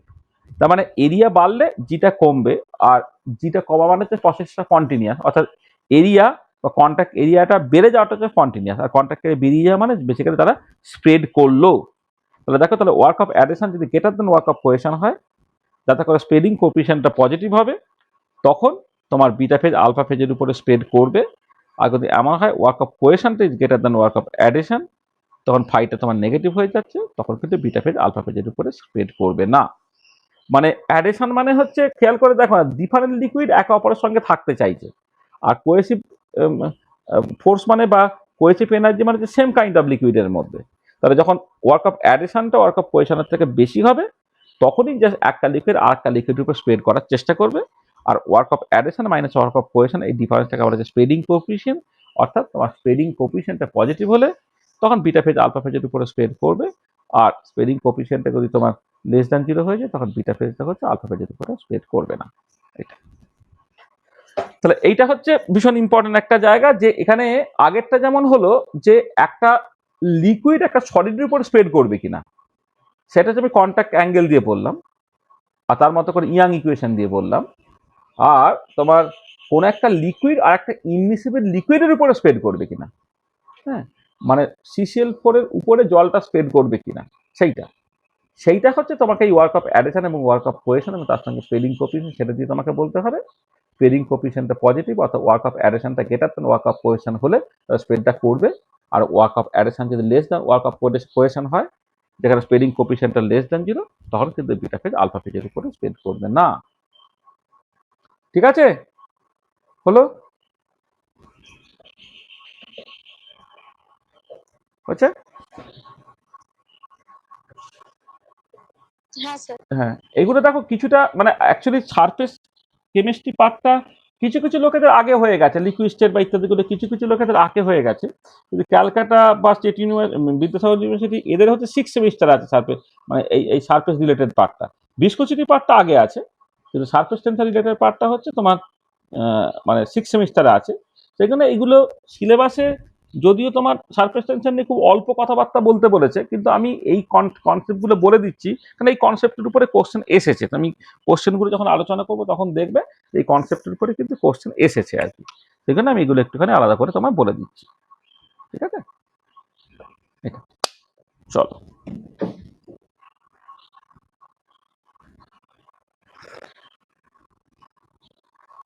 আচ্ছা আচ্ছা, নেক্সট হচ্ছে এক্সেস প্রেসার। এটা ভীষণ একটা ইম্পর্টেন্ট কনসেপ্ট, সেটা একটু আমায় বলতে হবে। মানে এক্সেস প্রেসারটা হচ্ছে যেটা কথা, যে যখন তুমি ধরো একটা ড্রপ বা ড্রবলেট বা ক্যাভিটি বা বাবল ইত্যাদি নিয়ে তুমি কথাবার্তা বলছো, তুমি ধরো জাস্ট সিম্পলি এইভাবে ভাবো, ধরো একটা বেলুনকে তুমি ফোলাচ্ছ, তা বেলুনকে যে ফোলাচ্ছ তখন ভেতরে তোমাকে একটা প্রেসার দিতে হচ্ছে, তো মানে বেলুন তো ফোলানোর জন্য তোমাকে তো ফুঁ দিতে হয়, ফুঁ দিতে হচ্ছে মানে ভেতরে একটা প্রেসার তোমাকে দিতে হচ্ছে, এটা ঠিক আছে। আর এবারে কথাটা হচ্ছে যে এই যে বেলুনটা তুমি ফোলাতে ফোলাতে বেলুনটা ইনিশিয়ালি ফেটে যাচ্ছে না কেন, যাচ্ছে না তার কারণটা হচ্ছে একটা ইলাস্টিসিটি আছে, ইলাস্টিসিটির জন্য সে তার আগের জায়গায় ফিরতে চাইছে, অর্থাৎ একটা ইনওয়ার্ড ফোর্সও কিন্তু অ্যাট দ্য সেম টাইম কাজ করছে। তুমি ভেতর থেকে একটা ফোর্স দিয়ে বা প্রেসার দিয়ে তাকে ফোলানোর চেষ্টা করছো বা তাদেরকে দূরে সরানোর চেষ্টা করছো, আর তাদের একটা ইলাস্টিসিটি আছে, ইলাস্টিসিটির জন্য তারা আবার ওই আগের জায়গায় ফিরে আসার চেষ্টা করছে, পরে একটা সময় আসছে তোমার একটা ইকুইলিব্রিয়াম চলে আসছে, তখন ভেতরের প্রেসারটা আর বাইরের প্রেসারটা সমান হচ্ছে। ঠিক একই রকম ভাবে একটা সোপ বাবল বা কোনো একটা ড্রপলেট বা কোনো একটা ক্যাভিটি যখন তৈরি করা হচ্ছে, একই রকমের সিচুয়েশনটা হয়। এবারে কথাটা হচ্ছে যে তুমি এই যে ভেতরে প্রেসারটা বাড়িয়ে দিলে দেন দা বাইরের প্রেসার, তুমি ফুঁ দিচ্ছ মানে তো ভেতরের প্রেসারটা বেশি হয়ে গেল দেন দা বাইরের প্রেসার, তবুও তোমার এই এটা ফেটে গেল না, একটা সিমেন্টিং ফোর্স কাজ করছে যেটাকে আগের দিকে ধরে রাখছে। তার মানে হচ্ছে এই যে সিমেন্টিং ফোর্সটা সেটাই আসছে তোমার ডিউ টু সারফেস টেনশন। ঠিক আছে, মানে এই যেমন এই পার্টিকুলার কেসে ভেতর থেকে বাইরের দিকে একটা তোমার এখানে কি ডেরিভেশনটাকে করিনি আমি, এই যে ডেরিভেশনটা এখানে করেছি, তাহলে দেখো খেয়াল করে এগুলো আসলে ওই মানে এমনিতে আগে যদি লিকুইড স্টেট পড়া হয়ে থাকতো তাহলে এই ডেরিভেশনগুলো করার দরকার নেই, কিন্তু যেহেতু অনেকের ক্ষেত্রেই বললাম যে 6 সেমিস্টারে সারফেস টেনশন প্রথম আছে, সেখানে আমি এই ছোটখাটো ডেরিভেশনগুলো এখানে করে দিচ্ছি। সেটা হচ্ছে দেখো যে ধরো তুমি কোন একটা সোপ বাবল তৈরি করতে চাইছো, তাহলে যদি তোমার সারফেস মানে ইয়ে ক্রস সেকশনাল এরিয়াটা পাই আর স্কয়ার হয়, তাহলে যে ফোর্সটা ভেতর থেকে বাইরের দিকে কাজ করছে, এই যে ভেতরের প্রেসারটা কিন্তু পি ইন্টারনাল হয়, বাইরের প্রেসারটা কিন্তু পি এক্সটার্নাল হয়, তাহলে এই যে এই লাইনের উপরে মানে এই যে সার্কুলার যে ক্রস সেকশনটা তুমি কনসিডার করেছো, বাইরের দিকে যে ফোর্সটা কাজ করছে সেটা পি ইন্টারনাল ইন্টু পাই আর স্কয়ার, এটা লিখলাম। আর বাইরে থেকে যে ফোর্সটা কাজ করছে সেটা পি এক্সটার্নাল ইন্টু পাই আর স্কয়ার। এবার কথাটা হচ্ছে যে পরিষ্কার যখন একটা বেলুন ফোলানো হয় বা একটা সব বাবল পড়ে, তখন হচ্ছে তোমার ভেতরের প্রেসারটা বেশি বাইরের প্রেসারটা কম, তাহলে পরিষ্কার হচ্ছে যে একটা থিন সোপ বাবল কনসিডার করো তুমি, মানে সোপ বাবল না, থিন কোনো একটা বাবল তুমি মানে ফিল্ম কনসিডার করো যার ক্ষেত্রে ইন্টারনাল প্রেসার এবং এক্সটার্নাল প্রেসারটা সমান, তার ক্ষেত্রে দেখো এই ভেতর থেকে বাইরের দিকে যে ফোর্সটা কাজ করছে সেটা পি ইন্টারনাল ইন্টু পাই আর স্কয়ার, আর বাইরে থেকে ভেতরের দিকে একটা হচ্ছে এইটা পি এক্সটার্নাল ইন্টু পাই আর স্কয়ার, এটা আছে, কিন্তু তার সঙ্গে একটা অ্যাডিশনাল পার্ট থাকবে যেটা হচ্ছে 2 পাই আর ইন্টু গামা, যেটা অ্যারাইজ করছে হ্যাঁ তোমার সারফেস টেনশন থেকে। এবং যদি শুধুমাত্র একটা সারফেস এরিয়া থাকে তাহলে সারফেস টেনশন থেকে যে তুমি ফোর্সটা পাবে সেটা 2 পাই আর ইন্টু গামা। মানে সারফেস টেনশন তো ফোর্স পার ইউনিট লেন্থ, তো তাহলে এখানে যে এই যে সার্কুলার যে তোমার সার্কামফারেন্সটা তৈরি হচ্ছে তার লেন্থটা কিন্তু 2 পাই আর, সারফেস টেনশন থেকে যে ফোর্সটা এলো সেটা 2 পাই আর ইন্টু গামা, তাহলে এইটা ব্যালেন্স হবে। তাহলে এইটা হচ্ছে force acting from inside to outside, আর এইটা হচ্ছে শুধু এক্সটার্নাল প্রেসারের জন্য কতখানি ফোর্স বাইরে থেকে ভেতরের দিকে কাজ করছে, প্লাস সারফেস টেনশন, এই দুটো তোমার সমান হতে হবে। সেইখান থেকে দেখো P internal minus P external যে ডিফারেন্সটা সেটাই তোমার এক্সেস প্রেসার, সেটা এখান থেকে কত হয়ে যাচ্ছে না 2 পাই, মানে এখান থেকে মানে 2 pi r gamma by pi r square, এখানে তোমার পাই পাই কেটে চলে গেলে একটা আর কেটে চলে গেল 2 গামা বাই আর হয়ে গেল। তার মানে এক্সেস প্রেসার যেটা এটা হচ্ছে এক্সেস প্রেসার।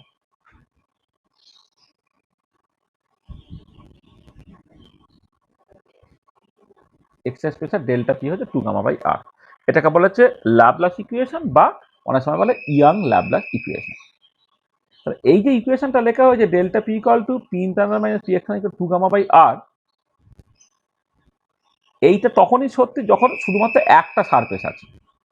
আচ্ছা এবারে যদি একটা সারফেস না থেকে তোমার ধরো যেমন এই এই ধরনের সিচুয়েশন, এই যে তুমি একটা ক্যাভিটি তৈরি হচ্ছে একটা লিকুইডের মধ্যে, ধর একটা ক্যাভিটি তৈরি হয়েছে, এরকম যদি সিচুয়েশন হয়, বা এরকম একটা এয়ার, এইখানে দেখো মানে এই এই পার্টিকুলার কেসে যে ভেতরে এয়ার আছে বাইরে লিকুইড আছে, যেমন সত্যি আবার উল্টোটা হতে পারে যে তোমার ভেতরে লিকুইড আছে আর বাইরে মানে মানে আমি এটা মানে এখানে এটা বলা যায় মানে আগে এটা পরের কথা, এটা সব বাবেলের জন্য। তাহলে এইখানে কি হচ্ছে যখন ক্যাভিটি তৈরি হচ্ছে, ক্যাভিটি মানে হচ্ছে একটা এয়ার সে বেসিক্যালি লিকুইড দিয়ে তোমার ট্র্যাপড আছে, তার মানে কি হচ্ছে এখানে একটাই সারফেস। আবার এরকম হতে পারে যে তোমার ধরো এরকম হতে পারে, ধরো এইটা হচ্ছে তোমার বেসিক্যালি লিকুইড,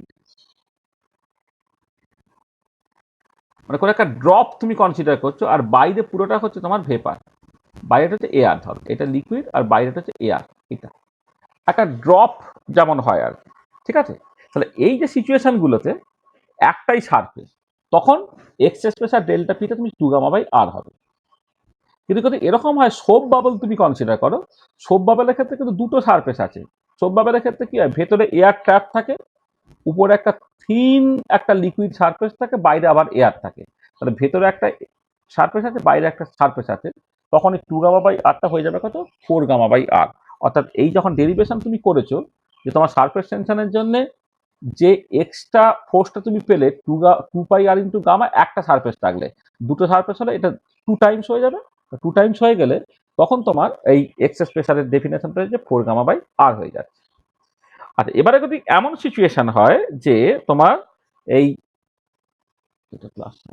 এরকম যদি সিচুয়েশন হয় যে তোমার মানে একটা থিন সোপ বাবল না করে, থিন ফিল্ম না ভেবে তুমি এমন একটা বাবল কনসিডার করলে যার ক্ষেত্রে একটা ইন্টারনাল প্রেসার আছে, একটা একটা ইন্টারনাল রেডিয়াস আছে, একটা এক্সটার্নাল রেডিয়াস আছে, অর্থাৎ এর একটা উইথ আছে। তাহলে ইন্টারনাল যে রেডিয়াসটা যদি আর হয়, এক্সটার্নাল যদি আর হয়, তখন এক্সেস প্রেসারের definition 2 gamma into 1 by R plus 1 by R, যেখানে আর1টা হচ্ছে তোমার ইন্টারনাল রেডিয়াসটা আর আর হচ্ছে এক্সটার্নাল রেডিয়াসটা। এবং দেখো এখানে তুমি আর1 ইকুয়াল টু আর করে দাও, আর1 ইকুয়াল টু আর করলেই তুমি সোপ বাবল পেয়ে যাবে, 4 গামা বাই আর হয়ে যাবে। মানে সোপ বাবলের ক্ষেত্রে হচ্ছে আর1 ইকুয়াল টু আর, মানে এটা হচ্ছে এটা এটা ইকুয়াল মানে মানে এটা হচ্ছে মানে ফর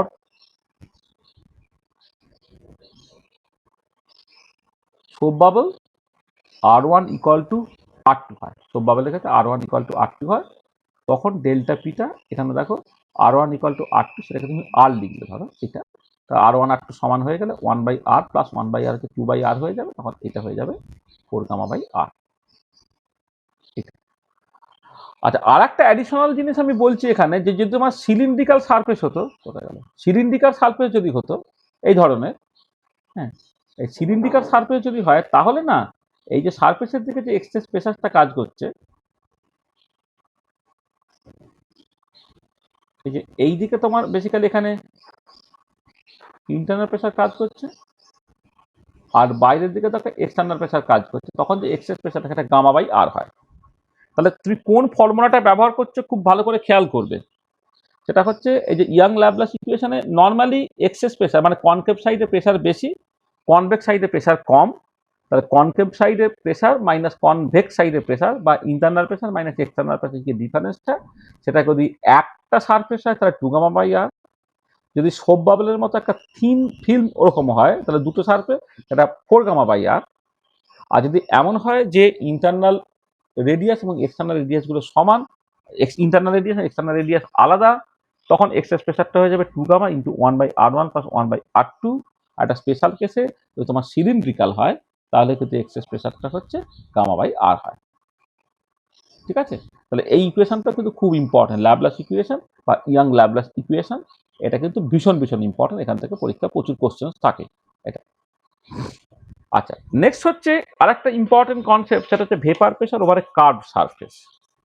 আচ্ছা, এই যে vapour pressure over a curve surface, তার যে করেসপন্ডিং ইকুয়েশনটা সেটা হচ্ছে কেলভিন ইকুয়েশন। দেখো এমনিতে এই vapour pressure over a flat surface সেই মতো করে আমি ক্ল্যাপেরান ইকুয়েশন, ক্লসিয়াস ক্ল্যাপেরান ইকুয়েশন এগুলো বলেছি। আর vapour pressure over a curve surface সেটা একটু আলাদা হয়, সেটা হচ্ছে ফ্ল্যাট সারফেসে প্রেসারটা যদি তোমার P0 হয় তাহলে পিটা হবে P0 into E to the power minus 2m gamma by rho L R T into R. এটা কখন? সারফেস যখন কনকেভ আপওয়ার্ড, সারফেসটা যখন কনকেভ আপওয়ার্ড মানে এই ধরনের সিচুয়েশন, এই যে কনকেভ আপওয়ার্ড, দেখো এইটা হচ্ছে তোমার একটা কনকেভ আপওয়ার্ড সারফেস, এইটা এই ধরনের সিচুয়েশন আর কি। মানে যখন গ্লাসের তৈরি ক্যাপিলারি, সেখানে যদি তোমার জল থাকে তখন তুমি কনকেভ আপওয়ার্ড সারফেস পাবে এটা। তো তখন হচ্ছে এই ফর্মুলাটা, যেখানে দেখো P0টা হচ্ছে ফ্ল্যাট সারফেস হলে তোমার ভেপার প্রেসার কত হতো? আচ্ছা, এম হচ্ছে মোলার মাস, গামাটা হচ্ছে সারফেস টেনশন, রোয়েলটা হচ্ছে যে লিকুইডটা তুমি কনসিডার করছো তার ডেনসিটি, আরটি তুমি জানো, আরটা হচ্ছে রেডিয়াস অফ দ্য কার্ভেচার। এটা। আর যখন তোমার একটা glass capillary dipped in water, এক সেকেন্ড, হ্যাঁ এটা। আচ্ছা, এবার উল্টো দিকে দেখো,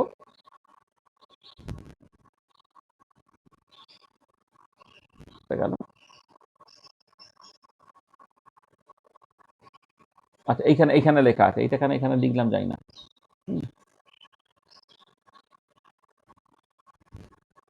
আচ্ছা, এইটা প্রথম, এটা এই যে হয় না গ্লাস ক্যাপিলারি, গ্লাসের তৈরি ক্যাপিলারি ডিপড ইন ওয়াটার, সেটা হচ্ছে প্রথম কেসটা, যেটা আমি এটা একসাথে, মানে the Kelvin equation for vapour pressure over curve surface given by এইটা কখন না হয় না glass capillary dipped in water and for a water droplet, যদি ওয়াটার ড্রপলেট তুমি কনসিডার করো বা কাঁচ মানে মানে কাঁচের তৈরি ক্যাপিলারি মার্কারির মধ্যে ডোবানো হয়, তখন যে বাইরের সারফেসটা কেমন কি এটা কনকেভ ডাউনওয়ার্ড বা কনভেক্স আপওয়ার্ড, এটা কনকেভ ডাউনওয়ার্ড, অর তুমি এটাকে বলতে পারো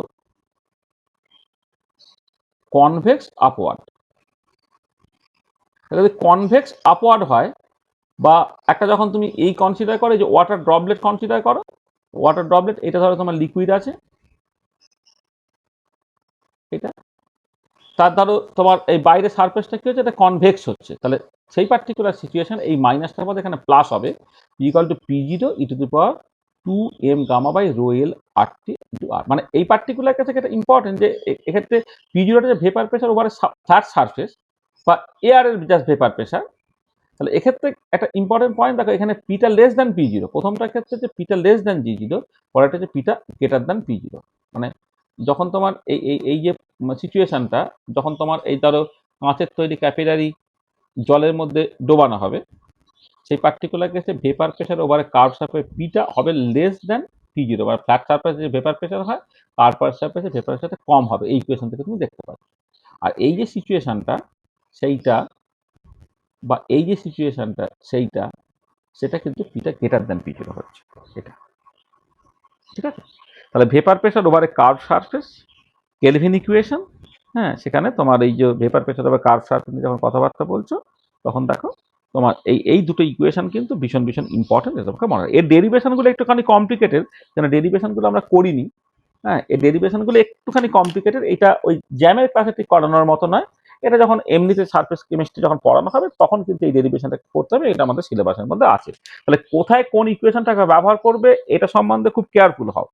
যখন এই কনকেভ আপওয়ার্ড সারফেস হবে, অর্থাৎ কাঁচের তৈরি ক্যাপিলারি জলের মধ্যে ডোবাচ্ছ, তখন কিন্তু পিটা লেস দ্যান P0, তখন এই উপরের ইকুয়েশনটা, আর যখন তোমার ধরো কাঁচের তৈরি ক্যাপিলারি মার্কারির মধ্যে ডোবানো হচ্ছে বা তুমি একটা ওয়াটার ড্রপ কনসিডার করছো, তখন তার সারফেসটা সেটা হচ্ছে convex upward, concave downward.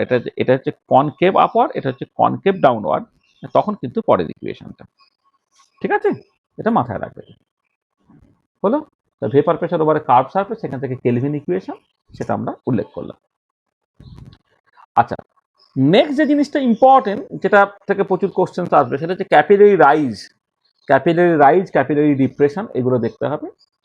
Capillary রাইজের যে করসপন্ডিং ফর্মুলাটা, সেটা হচ্ছে এইটা, H plus R by three equal to 2 gamma cos theta by rho G R. দেখো এখানে এইচটা হচ্ছে কতখানি ক্যাপিলারি রাইজ ঘটেছে। প্রথম কথা হচ্ছে ক্যাপিলারি রাইজ কাদের ক্ষেত্রে হয় জানো তো? যাদের ক্ষেত্রে কন্ট্যাক্ট অ্যাঙ্গেলটা হচ্ছে তোমার তোমার এদের ক্ষেত্রে কন্ট্যাক্ট অ্যাঙ্গেলটা হচ্ছে less than 90 degree. Capillary rise হয় তাদের জন্য যার ক্ষেত্রে কন্ট্যাক্ট অ্যাঙ্গেলটা থিটাটা লেস দ্যান 90 ডিগ্রি, তাদের ক্ষেত্রে ক্যাপিলারি রাইজ হয়। আর ক্যাপিলারি ডিপ্রেশনটা কাদের ক্ষেত্রে হয়? যাদের ক্ষেত্রে হচ্ছে তোমার থিটাটা গ্রেটার দ্যান 90 ডিগ্রি। এইটা তখন এইচ এর জায়গায় মাইনাস এইচ লিখবে, আর কিছু না। দেখো তাহলে যেটা হচ্ছে যে ক্যাপিলারি রাইজের ফর্মুলাটা H plus R by three করে 2 gamma cos theta by rho G R. আরটা হচ্ছে রেডিয়াস অফ দ্য ক্যাপিলারি, এইচটা হচ্ছে কতখানি হাইট উঠেছে সেইটা, আর থিটাটা হচ্ছে তোমার কন্ট্যাক্ট অ্যাঙ্গেল, ঠিক আছে।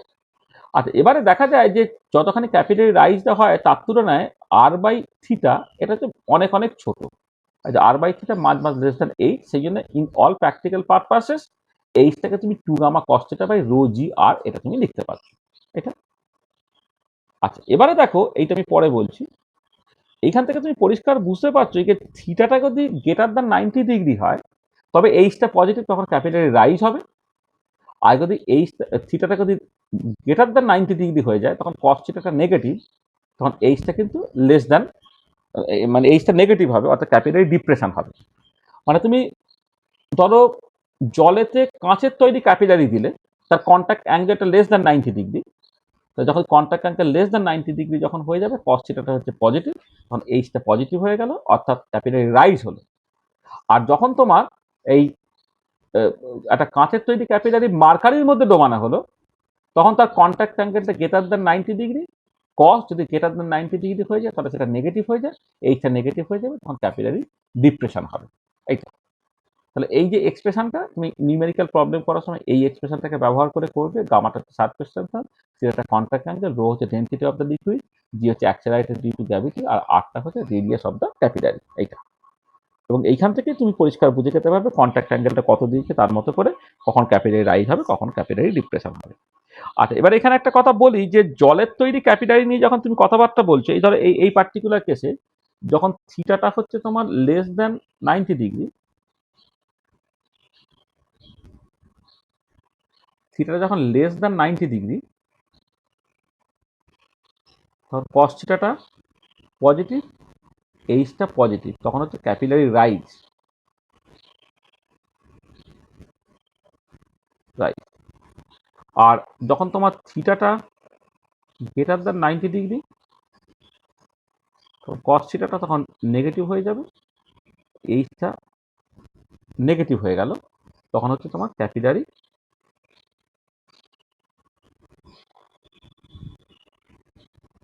ডিপ্রেশন। তাহলে এইটার এক্সাম্পল কি? এটার এক্সাম্পল হচ্ছে ওয়াটার অ্যান্ড গ্লাস। এই কম্বিনেশনটা যখন তুমি দেখবে, মানে ক্যাপিলারিটা হচ্ছে গ্লাসের তৈরি, আর যে লিকুইডটা সেটা হচ্ছে তোমার জল, যখন তখন ক্যাপিলারি রাইজ করছে। আর এক্ষেত্রে এক্সাম্পলটা কি হচ্ছে? এখানে এক্সাম্পল হচ্ছে মার্কারি অ্যান্ড গ্লাস, তার ক্ষেত্রে ক্যাপিলারি ডিপ্রেশনটা ঘটছে, এটা। আর একটা জিনিস বলা হয় যে জল এবং গ্লাসের ক্ষেত্রে এই থিটাটা হচ্ছে তোমার ভেরি স্মল হয়ে যাওয়ার জন্যে তোমার এই কস থিটাটা মোরালেস ইকুয়াল টু 1 ধরে নেওয়া হয়। সেই জন্যে এইচটা দেখবে এই 2 গামা বাই রো জি আর, এই ফর্মুলা দিয়েও হচ্ছে, মানে জল জল জলের উপরে যখন একটা কাঁচের তৈরি ক্যাপিলারি পাঠানো হচ্ছে, তার কন্ট্যাক্ট অ্যাঙ্গেলটা অনেকটাই কম, তার কন্ট্যাক্ট অ্যাঙ্গেলটা অনেকটা কম হয়ে গেলে কস থিটাটা একের খুব কাছাকাছি হয়ে যায় বলে দেখবে অনেক সময়ই ওই সারফেসটাকে মোরাললেস ফ্ল্যাট ধরে নেয়, কন্ট্যাক্ট অ্যাঙ্গেলটা তোমার 1 মানে কন্ট্যাক্ট অ্যাঙ্গেলটাকে 0 ধরে নেয়, 0 ধরে নিলে তার মতো করে তুমি এটা পাবে হচ্ছে তোমার এই cos থিটাটা তখন তোমার 1 হয়ে গেল, cos থিটাটা 1 হয়ে গেলে এইটা 2 গামা বাই রো জি আর এইরকমভাবে তোমার অনেক ডেরিভেশন করা আছে। হ্যাঁ, তাহলে তোমার অ্যাকচুয়ালি এইটা দিয়েই করা উচিত, কিন্তু কখনো কখনো দেখবে 2 গামা বাই রো জি আর অর্থাৎ এই cos থিটাটাকে না ধরেই তোমার জিনিসটাকে করা থাকে। আর একটা জিনিস দেখো, এই যে ইকুয়েশন থেকে তুমি দেখতে পাচ্ছ, আচ্ছা এই যে ইকুয়েশনটা যেটা আমি অলরেডি করলাম তাকে বলে টেটেজ ল বা টেটেজ ইকুয়েশন। এবার আরটাকে যদি এখানে তুমি গুণ করে দাও তাহলে H plus R by C into R, সেটা হচ্ছে 2 gamma cos theta by rho G এইটা। আচ্ছা এবারে যদি তুমি এইচটা মান greater than R by C হয়, তাহলে এখানে আর বাই সিটাকে বাদ দিয়ে দাও, তাহলে H R equal to 2 gamma cos theta by rho into G. দেখো এবারে কোন একটা পার্টিকুলার মানে ক্যাপিলারি এবং পার্টিকুলার লিকুইড যদি তুমি কনসিডার করো, তার surface tension fixed, contact angle fixed, density যেটা সেটাও ফিক্সড, আর জি তো ফিক্সড বডি, তারপরে এই জিনিসটা হচ্ছে কনস্ট্যান্ট হয়ে যাচ্ছে, অর্থাৎ এইচ আরটা হচ্ছে কনস্ট্যান্ট হচ্ছে। তাহলে এইচ আরটা কনস্ট্যান্ট হচ্ছে মানে কি, যে যদি এমন হয় যে ক্যাপিলারি রেডিয়াস কম হয় তাহলে তার হাইট বেশি হবে, আর রেডিয়াস বেশি হলে হাইট কম হবে। ধরো দুটো ক্যাপিলারি তুমি কনসিডার করছো, একজনের রেডিয়াস আর1 আর ক্যাপিলারি রাইজ করে রেখে ধরো এইচ1, আর একটা ক্যাপিলারি তুমি কনসিডার করেছো যার একই মেটেরিয়ালের তৈরি, যার রেডিয়াস হচ্ছে আর2 আর ক্যাপিলারি রাইজ করেছে এইচ2, তাহলে এইচ1 আর1 ইকুয়াল টু এইচ2 আর2 হয়। তাহলে এই যে ইকুয়েশনটা এটা কিন্তু ভীষণ ভীষণ ইম্পর্টেন্ট ইকুয়েশন, এটা তোমাকে মাথায় রাখতে হবে, ঠিক আছে? এইচ1 আর1 ইকুয়াল টু এইচ2 আর2, এইটা মানে ব্যাপারটা হচ্ছে এরকম যে তোমার মানে তুমি ওই যেটা বলছি আর কি, সরু ক্যাপিলারি দিলে ক্যাপিলারি রাইজটা বেশি হবে, মোটা ক্যাপিলারি হলে ক্যাপিলারি রাইজটা কম হবে। যা নর্মালি আমরা যখন নর্মাল একটা কাঁচের গ্লাসে জল খাই, সেখানে ক্যাপিলারি রাইজ ঘটে তুমি খুব বেশি দেখতে পাও না, কারণ মানে ওটা চোখেই পড়ে না যে ক্যাপিলারি রাইজটা আদৌ ঘটেছে আর কি এটা। কিন্তু খুব সরু ক্যাপিলারি যখন ইউজ করবে তখন পরিষ্কার বুঝতে পারবে যে অনেকটা বেশি তোমার এটা ঘটেছে। তাহলে এইটা মানে এইখান থেকে তো মানে প্রচুর কোশ্চেন পড়ে, মানে মানে আমি সবসময় সেই পয়েন্টগুলিকে উল্লেখ করছি। দেখো সিলেবাসে কিন্তু মানে কি বলবো, শুধুমাত্র সারফেস টেনশন এবং তার কনসেন্ট্রেশনের এফেক্ট এইটুকু জাস্ট দিয়ে চালিয়ে দিয়েছে, কিন্তু তাহলে হবে না। কিন্তু মানে এটা সারফেস টেনশন যেহেতু সিলেবাসে আছে, সারফেস টেনশনের যেগুলো এসেন্সিয়াল জায়গা সেই জায়গাগুলো তোমাদের জানতে হবে। এগুলো যেগুলো বলছে এগুলো কিন্তু ভীষণ ইম্পর্টেন্ট, তোমার জানতে হবে। যে কোনো কম্পিটিটিভ এক্সামে কিন্তু এই জায়গাগুলো থেকে কোশ্চেন আসবে, মানে ক্যাপিলারি রাইজ, ক্যাপিলারি ডিপ্রেশন, সেখান থেকে তো প্রবলেম তোমার দিতেই হবে। তাহলে আমি টেটেজ লটাকে বললাম না, ডেরিভেশনটা আর এখানে বললাম না, ডেরিভেশনগুলো তো নর্মাল যখন পড়ানো হবে তখন তার ডেরিভেশন নিয়ে কথাবার্তা বলা হবে, সেক্ষেত্রে জুরিন্স লটাকেও বলে দেওয়া হলো, ঠিক আছে? তো বুঝতে পেরেছো এটা যা বললাম কথাগুলো, ঠিক আছে? হ্যাঁ স্যার। ওগুলো জানতে হবে কিন্তু এগুলো। আচ্ছা এবারে এই সারফেস টেনশন ডিটারমিনেশনের জন্য যে মেথডগুলো আছে তার মধ্যে একটা ক্যাপিলারি রাইজ মেথড একটা ভীষণ ইম্পর্টেন্ট মেথড। দেখো এই যে টেটেজ লটা তুমি পেয়েছো, from Tate's law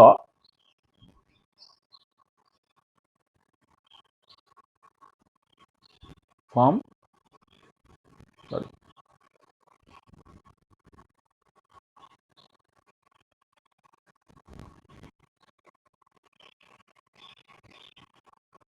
from Tate's law, দেখো এখানে টেটেজ ল থেকে হচ্ছে তোমার এই H plus R by three equal to 2 gamma cos theta by rho G R, তো সেখান থেকে তুমি জাস্ট গামাটাকে বের করে নাও। তাহলে গামাটাকে বের করলে কি দাঁড়াচ্ছে, rho G R by 2 cos theta into H plus R by three.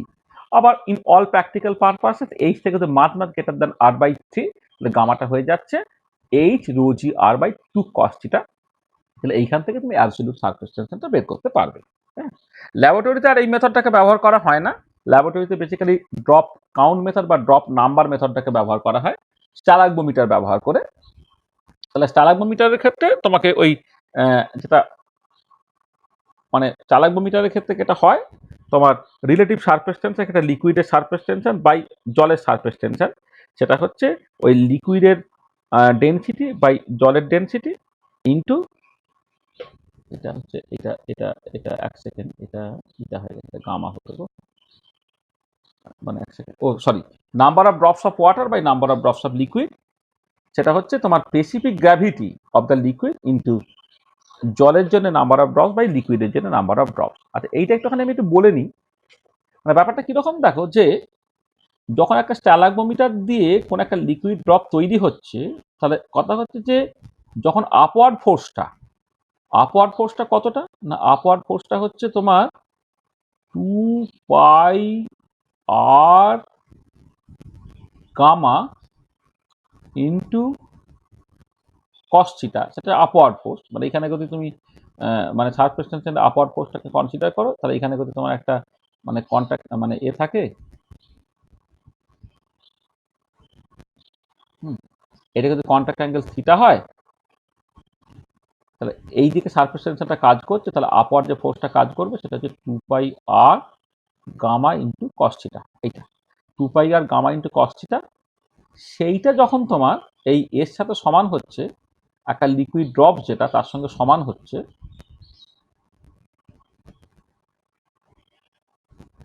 একটা লিকুইড ড্রপ তার ওজন এমজির সঙ্গে সমান হচ্ছে, মানে আপওয়ার্ড ফোর্স আর ডাউনওয়ার্ড ফোর্স যখন সমান হলো, তখন জাস্ট ড্রপটা মানে মার্জিনালি তৈরি হলো।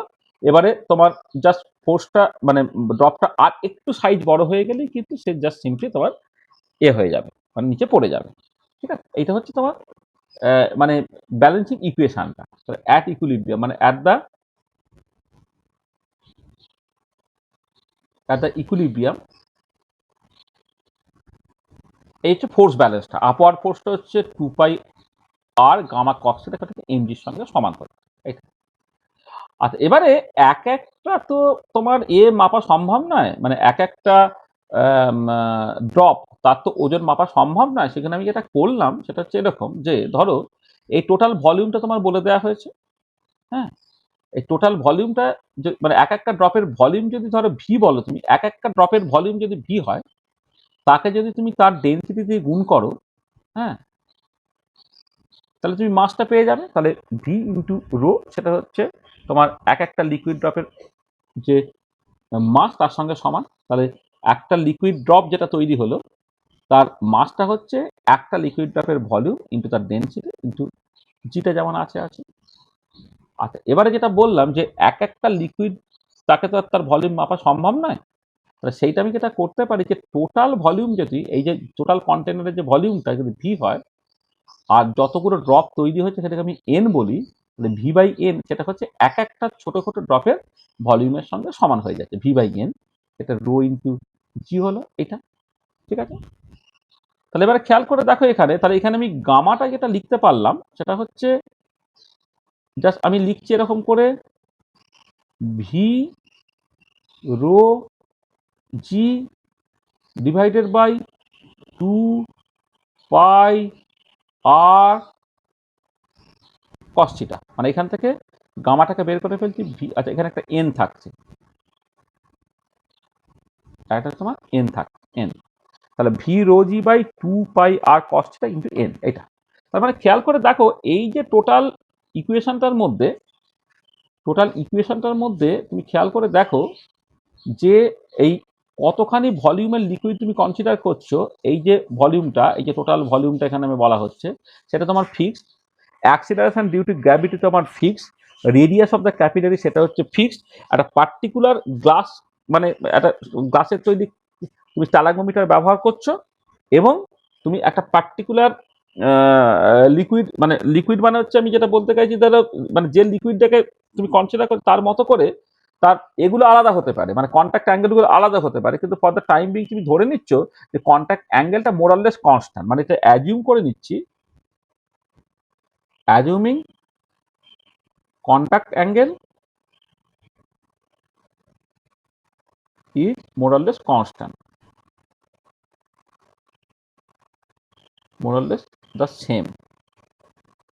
মানে ধরো একটা জল ব্যবহার করা হচ্ছে, একটা আননোন লিকুইড ব্যবহার করা হচ্ছে তাদের, এবং আননোন লিকুইডে সার্টেনলি হচ্ছে জলেরই করে একটা মানে মানে অ্যাকোয়া সলিউশন এরকম তুমি ব্যবহার করছো, তাতে করে কন্ট্যাক্ট অ্যাঙ্গেলের যে চেঞ্জটা সেটা তোমার নেগলিজিবলি স্মল তুমি ধরে নিচ্ছ আর কি। হ্যাঁ, সেখানে কস্ট সেটা মোরাললেস যদি একই হয়ে যায়, তাহলে একটা লিকুইডের সঙ্গে আর একটা লিকুইড যেটা ডিফার করছে সেটা হচ্ছে তার ডেনসিটিতে ডিফার করছে, আর তার ক্ষেত্রে কতগুলো ড্রপ তৈরি হচ্ছে সেটা দিয়ে ডিফার করছে। তাহলে এবারে ধরো পরিষ্কারভাবে তুমি যদি কোনো একটা আননোন লিকুইড আছে, তার সারফেস টেম্পারেচার ডিভাইডেড বাই জলের সারফেস টেম্পারেচার, এই রেশিওটা করো, যেটাকে বলা হচ্ছে রিলেটিভ সারফেস টেম্পারেচার, যেটা আমি আগে বের করে রেখেছিলাম। এখান থেকে তুমি যদি রিলেটিভ সারফেস টেম্পারেচারটাকে বের করো, ধরো এটা গামা রিলেটিভ সারফেস টেম্পারেচার, তাহলে কি হবে এটা ডেনসিটি ফর দ্য লিকুইড নিচে হচ্ছে ডেনসিটি ফর দ্য ওয়াটার হয়ে যাচ্ছে, আর number of drops of the liquid আর উপরে হচ্ছে number of drops of water হয়ে যাচ্ছে। নিচে থেকে যাচ্ছে number of drops of liquid আর উপরে থেকে যাচ্ছে number of drops of water. সেটা দেখো এখানে লেখা হয়েছে। তাহলে এই যে ড্রপ কাউন্ট বা ড্রপ নাম্বার মেথডে ফাইনাল যে ইকুয়েশনটা তুমি বের করলে রিলেটিভ সারফেস টেনশনটা হচ্ছে তোমার স্পেসিফিক গ্র্যাভিটি, যেটা হচ্ছে লিকুইডের ডেনসিটি বাই জলের ডেনসিটি, এই রেশিওটা, তার সঙ্গে হচ্ছে জলের জন্য কতগুলো ড্রপ তৈরি হলো বাই লিকুইডের জন্য কতখানি ড্রপ তৈরি হলো। তাহলে এই ফর্মুলা থেকে কিন্তু পরীক্ষা তোমার কোশ্চেন দেবে। তা ক্যাপিলারি রাইজ মেথডে সারফেস টেনশন বের করা, সেখানেও তোমার পরীক্ষায় কোশ্চেন আছে প্রচুর। আর তার সঙ্গে ওই ড্রপ নাম্বার মেথড বা ড্রপ কাউন্ট মেথড থেকেও তোমার কিন্তু পরীক্ষায় প্রচুর কোশ্চেন আছে। ঠিক আছে, হলো এটা বোঝা গেল? হ্যাঁ, আমি ডেরিভেশনটাও করে দিলাম আর কি এখানে। ঠিক আছে তো? এবং এটা প্র্যাকটিক্যালে তোমাদের করতে হয়। হ্যাঁ, তোমাদের হয়তো অলরেডি প্র্যাকটিক্যালটা হয়ে গেছে বা পরে হবে। এই প্র্যাকটিক্যালে কিন্তু এই ড্রপ কাউন্ট মেথডে বা ড্রপ নাম্বার মেথডে তোমার রিলেটিভ সারফেস টেনশন কিন্তু বের করতে হয়। ঠিক আছে, হলো? আচ্ছা, নেক্সট চলে এসো temperature dependence of surface tension, সেখান থেকে ইটোবস, র্যামস এবং শিল্ড ইকুয়েশন। আচ্ছা, ইটোবস, র্যামস এবং শিল্ড ইকুয়েশনটা প্রথমে ইটোবস ইকুয়েশনটা প্রথমে আসে, সেটা হচ্ছে বলে যেটা যে এইটাকে বলা মোলার সারফেস টেনশন। মানে দেখো, যদি ভিটা হচ্ছে স্পেসিফিক ভলিউম হয়, অর্থাৎ মানে 1 গ্রামের জন্য ভলিউমটাকে বলা হচ্ছে স্পেসিফিক ভলিউম, আর এম যদি মোলার মাস হয়, তাহলে এম ইন্টু ভি সেটাকে বলা হচ্ছে মোলার ভলিউম। মানে যে এম ইন্টু ভি, যেটা এম ইন্টু ভিটা হবে তোমার তখন মোলার ভলিউম। তাহলে মানে স্পেসিফিক ভলিউমকে মলিকুলার ওয়েট দিয়ে গুণ করলে তো মোলার ভলিউম হয়ে যাচ্ছে। আর M V to the power 2/3 এটাকে বলা হচ্ছে, এটা দেখো ভলিউম যা হবে তার পাওয়ার যদি 2/3 করে, তো তাহলে সামহাউ একটা সারফেস এরিয়া রিপ্রেজেন্ট করে। ঠিক আছে না? মানে ধরো যদি রেডিয়াসটা আর হয়, তাহলে আর কিউবের সঙ্গে প্রপোর্শনাল হচ্ছে তোমার ভলিউমটা, আর আর স্কোয়ারের সঙ্গে প্রপোর্শনাল হচ্ছে তোমার এরিয়াটা। তাহলে যদি মোলার ভলিউমটা এমভি হয়, তাহলে এমভি টু দি পাওয়ার 2/3 এইটা অ্যাকচুয়ালি রিপ্রেজেন্ট করছে সাম কাইন্ড অফ একটা এরিয়া। তাহলে এবারে গামার সঙ্গে M V to the power 2/3 এটাকে যদি গুণ করে দাও, যেটা পাবো সেটা হচ্ছে মোলার সারফেস টেনশন, এটাকে বলা হয় মোলার সারফেস টেনশন বা মোলার সারফেস এনার্জি। এটা সেইটা এরকম একটা ফর্মুলা দিয়ে ঠিক হয়, কে ইন্টু টিসি মাইনাস টি। মানে এরকম বলা হলো যে টেম্পারেচার যদি বাড়ানো হয়, জাস্ট খেয়াল করে দেখো, যে টেম্পারেচার যদি বাড়ানো হয় কি হবে না, বেশি বেশি মলিকুল যেহেতু ভেপোরাইজ হবে, তাহলে লিকুইড ফেজ থেকে মলিকুলগুলো যদি ভেপার ফেজে যায়, এবারে সারফেস টেনশন কেন অ্যারাইজ করছে, কারণ ভেপার ফেজের তুলনায় লিকুইড ফেজে মলিকুলটা বেশি আছে বলে সে একটা নেট ডাউনওয়ার্ড ফোর্স ফিল করছে। এবার আমি টেম্পারেচার যখন বাড়ালাম, বেশি বেশি মলিকুলকে যখন লিকুইড ফেজ থেকে ভেপার ফেজে পাঠাচ্ছি, তখন কি হচ্ছে, ভেপার ফেজ থেকে যে আপওয়ার্ড যে ফোর্সটা কাজ করে, সেই আপওয়ার্ড ফোর্সের পরিমাণটা বাড়ছে। সেখানে নেট ডাউনওয়ার্ড ফোর্স যেটা টুয়ার্ডস দ্য বাল্ক ছিল, সেটা তোমার কমতে থাকলো মানে করসপন্ডিং সারফেস টেনশনটা কমতে থাকবে। টেম্পারেচার বাড়ালে সারফেস টেনশন কমে, তাহলে যত টেম্পারেচার বাড়াবে বেশি বেশি মলিকুল ভেপার ফেজে যাবে করে, তত তোমার সারফেস টেনশনটা কমতে থাকবে। আচ্ছা, এবারে দেখা যাচ্ছে যে টেম্পারেচার বাড়তে বাড়তে বাড়তে বাড়তে যখন টেম্পারেচারটা ক্রিটিক্যাল টেম্পারেচার টিসির সঙ্গে সমান হয়ে গেল, তখন হচ্ছে তোমার সারফেস টেনশনটা 0 হয়ে গেল। এখানে ইটোবস এবং র্যামসে একটা ইকুয়েশন দিলেন, তিনি বললেন যে এই মোলার সারফেস টেনশনের সঙ্গে টেম্পারেচার ডিপেন্ডেন্সটা হচ্ছে এরকম, যে gamma M V to the power 2/3 equal to K into TC minus T. তাহলে gamma M V to the power 2/3 কে তুমি যদি টি এর রেসপেক্টে প্লট করো, তাহলে যখন টি ইকুয়াল টু টিসি, এটা এটা দেখো পরিষ্কার একটা স্ট্রেট লাইন হচ্ছে, যার স্লোপটা হচ্ছে নেগেটিভ, যেটা হচ্ছে তোমার মাইনাস কে, আর স্লোপটা হচ্ছে মানে এখানে এখানে আসলে কেটা স্লোপটা হচ্ছে কে না, এটা হচ্ছে মাইনাস কে বলা উচিত, এটা হচ্ছে মাইনাস কে। এক মিনিট, স্লোপটা হচ্ছে মাইনাস কে, যেটা হচ্ছে -2.1, মানে কেটা হচ্ছে 2.1, এখানে কেটা হচ্ছে 2.1, কিন্তু এটা তো স্ট্রেট লাইন হবে, যার স্লোপটা হচ্ছে মাইনাস কে, যেটা -2.1। আর ওয়াই অ্যাক্সিস ইন্টারসেপ্টটা কখন হবে, যখন টি ইকুয়াল টু টিসি, অর্থাৎ টেম্পারেচারটা যখন ক্রিটিক্যাল টেম্পারেচার টিসির সঙ্গে সমান হয়ে যাবে, তখন মোলার সারফেস টেনশনটা তোমার 0 হয়ে যাবে। এটা হচ্ছে ইটোভস ইকুয়েশন। এটা ইটোভস এবং মানে এটা অনেক সময় ইটোভাস ইকুয়েশন বা ইটোভাস র্যামসে ইকুয়েশনও বলা হয় এটা। আচ্ছা, পরবর্তীকালে শিল যেটা দেখলেন, সেটা হচ্ছে এই যে স্লোপটা আবার এখানে মাইনাসটা লেখা হচ্ছে না, মাইনাস হবে একটা, এটা হচ্ছে মাইনাস হবে, এটা মাইনাস হবে। হ্যাঁ, আচ্ছা এবারে যেটা দেখলেন পরবর্তীকালে শিল্ড যেটা দেখলেন যে তোমার মোলার সারফেস টেনশনটা সেটা অ্যাকচুয়ালি কিন্তু ক্রিটিক্যাল টেম্পারেচারে যাওয়ার 6 ডিগ্রি সেন্টিগ্রেড আগেই কিন্তু ওটা ভ্যানিশ করে যায়। তা 6 ডিগ্রি সেন্টিগ্রেড আগে যদি সারফেস মোলার সারফেস টেনশনটা যদি 0 হয়ে যায় তাহলে ইকুয়েশনটা কি হবে, gamma M V to the power 2/3 equal to K into TC minus t minus 6। অর্থাৎ যখন তোমার আগের থেকে এই পরের ছবিটা ডিফারেন্সটা কি, এখানেও যা স্লোপ এখানেও তাই স্লোপ হলো, এখানেও যা ওয়াই অ্যাক্সিস ইন্টারসেপ্ট এখানে ওয়াই অ্যাক্সিস ইন্টারসেপ্ট হলো, কিন্তু এক্স অ্যাক্সিস ইন্টারসেপ্টটা এখানে যেটা টিসি ছিল এখানে টিসি মাইনাস 6। অর্থাৎ এইখানে যদি টিসি হয় তার তুলনায় 6 ডিগ্রি সেন্টিগ্রেড আগে গিয়েই কিন্তু মোলার সারফেস টেনশনটা তোমার 0 হয়ে যাচ্ছে। তাহলে এই যে ইকুয়েশনটা পাওয়া যাচ্ছে সেই ইকুয়েশনটাকে বলা হচ্ছে ইটোভস র্যামস এবং শিল্ড ইকুয়েশন। আচ্ছা, তাহলে এই ইকুয়েশনে ধরে নেওয়া হচ্ছে যে তোমার যে মলিকুলটা তুমি কনসিডার করছো, মানে যে লিকুইডটা তুমি কনসিডার করছো সেটা মনোমারিক ফর্মে থাকে, কিন্তু যদি এমন হয় অ্যাসোসিয়েটেড লিকুইড হয় তখন তো মোলার মাসটা সেটা একটা এফেক্টিভ মোলার মাসে কনভার্টেড হয়ে যাবে। সেটা কি, যদি ধরো এক্স মলিকুল তারা যদি অ্যাসোসিয়েটেড থাকে, ধরো তুমি একটা বেঞ্জয়িক অ্যাসিড কনসিডার করছো যে ডাইমার ফর্মে এক্সিস্ট করছে, ধরো বা ফর্মিক অ্যাসিড তুমি কনসিডার করছো যে ডাইমার ফর্মে এক্সিস্ট করছে, ডাইমার ফর্মে যদি এক্সিস্ট করে তাহলে এক্সটা হচ্ছে 2 হয়ে গেল, তখন মোলার মাসটাকে তোমার এফেক্টিভ মোলার মাস দিয়ে রিপ্লেস করতে হবে। তখন এই ইকুয়েশনটা হয়ে যাবে gamma x m into v to the power 2/3 equal to হয়ে যাবে k tc minus t minus 6। এইটা যেখানে তোমার এক্সটা হয়ে যাচ্ছে, এক্সটা হচ্ছে তোমার number of molecules associated, number of molecules associated. হ্যাঁ, এটা তাহলে এই temperature dependence of surface tension যেটা ইটোবস র্যামসে এবং শিল্ড ইকুয়েশন, সেই ইকুয়েশনটা তাহলে যেটা ইম্পর্টেন্ট যে মানে মানে দেখো এখানে এখানে খুব দারুণভাবে উল্লেখ করা আছে, সেই জন্য আমি এটা বারবার বলছি, মানে এটা খুব ভীষণ ইম্পর্টেন্ট। এখানে কিন্তু পরিষ্কার বলে দিচ্ছে যে এফেক্ট অফ টেম্পারেচারটা নিয়ে কথাবার্তা বলতে বলেছে, মানে যদিও effect of temperature on viscosity of liquid বলেছে, কিন্তু এফেক্ট অফ টেম্পারেচারটা সারফেস টেনশনের জন্য কিন্তু ইকুয়ালি ইম্পর্টেন্ট। সেটা আমরা বললাম যে effect of temperature on surface tension, যদি তুমি দেখো তাহলে টেম্পারেচার বাড়ালে সারফেস টেনশন কমে।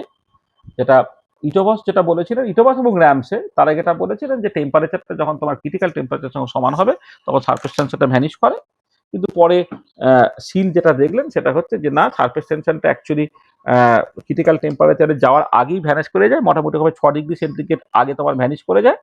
সেই জন্য তুমি ইটোবস র্যামস এবং সিল ইকুয়েশন পেলেন, যেটা gamma M V to the power 2/3 equal to k tc minus t minus 6। এখানে কে এর ভ্যালুটা হচ্ছে 2.1 হয় এক্সপেরিমেন্টালি। আর তুমি যদি ছবিটাকে আঁকো তাহলে স্লোপটা হবে মাইনাসটা, যেটা -2.1, আর just Y axis X axis ইন্টারসেপ্টটা হবে হচ্ছে তোমার টিসি মাইনাস 6। হুম, তাহলে এই টেম্পারেচার ডিপেন্ডেন্সটা কিন্তু খুব ইম্পর্টেন্ট, তোমাকে একটুখানি মাথায় রাখতে হবে। আচ্ছা আচ্ছা আচ্ছা, আর একটা জিনিস অ্যাকচুয়ালি তোমার ইম্পর্টেন্ট, মানে আমি এটা ভাবলাম লিখে লিখে করব, সেটা আমি এখানে একটুখানি বলে নিই। সেটা তোমার এখানে আমি বের করে রেখেছি।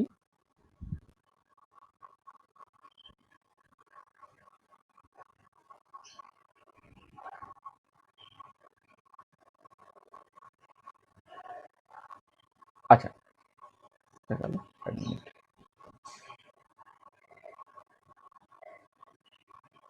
না, এটা কোথায় দেখেছি, ও স্যার এইখানে না, ও আমি অন্যটা খুলে ফেলেছি, সরি।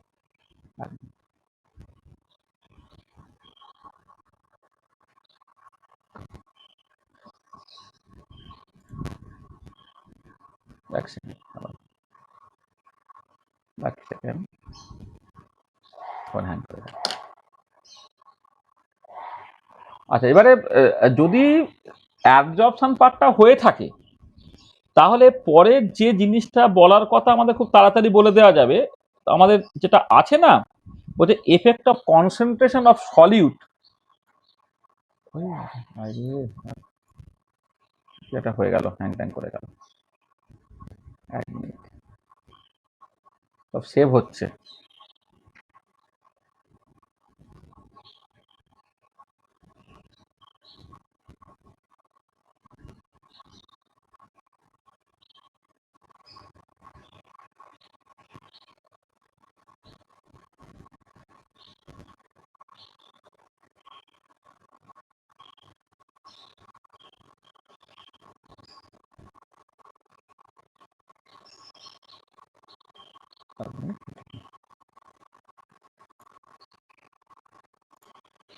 আচ্ছা দেখো, সারফেস টেনশন রিলেটেড আর একটা জিনিস যেটা আমাদের বলতে পারে যে effect of concentration of surface tension.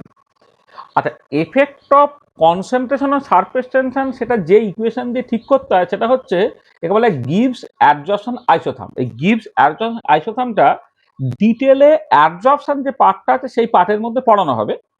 আমি সেই ক্লাসটা তোমাদের নেব, মানে যেটা মানে এর আগে ছিল বলে হয়তো এদের বলে দিয়েছিলাম, মানে শ্রেয়াদের, কিন্তু বাকিদের ক্ষেত্রে অ্যাবজর্পশন পার্টটা কিন্তু 6 সেমিস্টারে আছে। তাহলে যেটা হচ্ছে যে গিভস অ্যাবজর্পশন আইসোথাম ইকুয়েশনটা হচ্ছে এরকম দেখতে, D gamma by D CT হচ্ছে minus R T by CT into gamma two. দেখো এখানে গামাটা হচ্ছে সারফেস টেনশন, সিটি হচ্ছে concentration of solute in solution. মানে পিওর লিকুইড তার যে সারফেস টেনশন হবে, লিকুইডের ক্ষেত্রে যদি কোনো ইম্পিউরিটি অ্যাড করো তাতে সারফেস টেনশন চেঞ্জ হয়, এবং সেই সারফেস টেনশনটা যে ইকুয়েশন দিয়ে গাইডেড হচ্ছে সেটা হচ্ছে গিভস অ্যাডজর্পশন আইসোথাম, এবং সেটা কত, D gamma by D CT equal to minus R T by CT into gamma two. আচ্ছা, এবারে দেখো এই যে ইকুয়েশনে গামা টুটা is very very important. Gamma টুটাকে বলা হয় surface excess concentration of solute with respect to the solvent.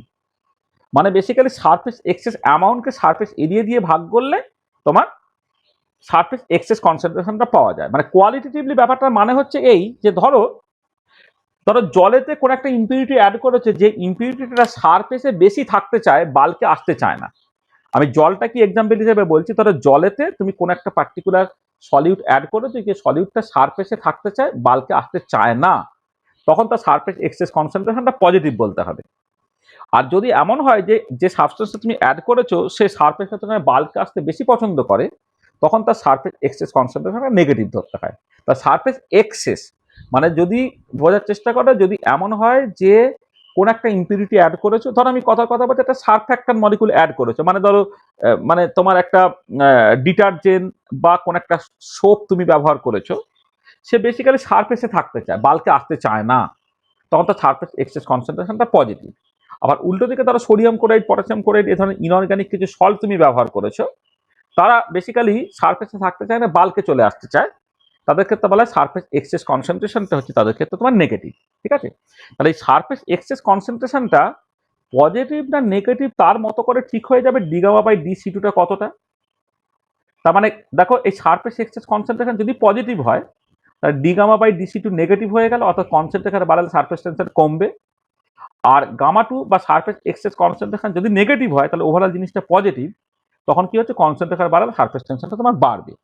তাহলে যেটা কথা হচ্ছে যে কনসেন্ট্রেশনের সঙ্গে সারফেস টেনশনের ভেরিয়েশনটা যে ইকুয়েশন যে ঠিক হবে সেটা হচ্ছে gives adsorption isotherm. This is a very very important equation, gives adsorption isotherm, যেটা ছোট করে এখানে বলে দেওয়া আছে।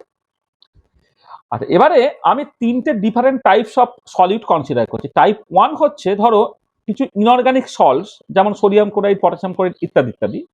এদের ক্ষেত্রে এরা সারফেসে থাকতে চায় না, বাল্কে থাকতে চায়, এদের সারফেস এক্সেস কনসেন্ট্রেশনটা তোমার নেগেটিভ হচ্ছে।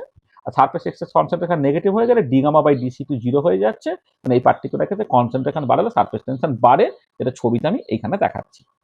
যে সোডিয়াম ক্লোরাইড বা পটাশিয়াম ক্লোরাইড ইনঅর্গানিক সল্ট যদি জলে অ্যাড করো তাহলে তার সারফেস টেনশন কিন্তু বেড়ে যায়। এটা আর কেন সারফেস এক্সেস কনসেন্ট্রেশন নেগেটিভ আমি দেখলাম, দেখো সোডিয়াম ক্লোরাইড, পটাশিয়াম ক্লোরাইড তারা তো বেশি আয়নিক কম্পাউন্ড, সেটা পোলার সলভেন্ট, জলে বেশি থাকতে চায়, তো সে সারফেসে কেনই বা থাকবে, সে জলে চলে আসতে চাইছে। এটা একেবারে সেকেন্ড টাইপ যেটা, সেটা হচ্ছে যে ধরো খুব কিছু মিডিয়াম স্মল বা medium length organic molecules having a polar head, যেমন ধরো কিছু কার্বক্সিলিক অ্যাসিড, কিছু অ্যালকোহল বা ফেনলিক কম্পাউন্ড, কিছু সালফোনিক অ্যাসিড, যেখানে পোলার হেড COOH বা OH বা SO3H এই ধরনের গ্রুপগুলো আছে। তাহলে একটা পার্ট হচ্ছে হাইড্রোফোবিক, একটা হচ্ছে হাইড্রোফিলিক।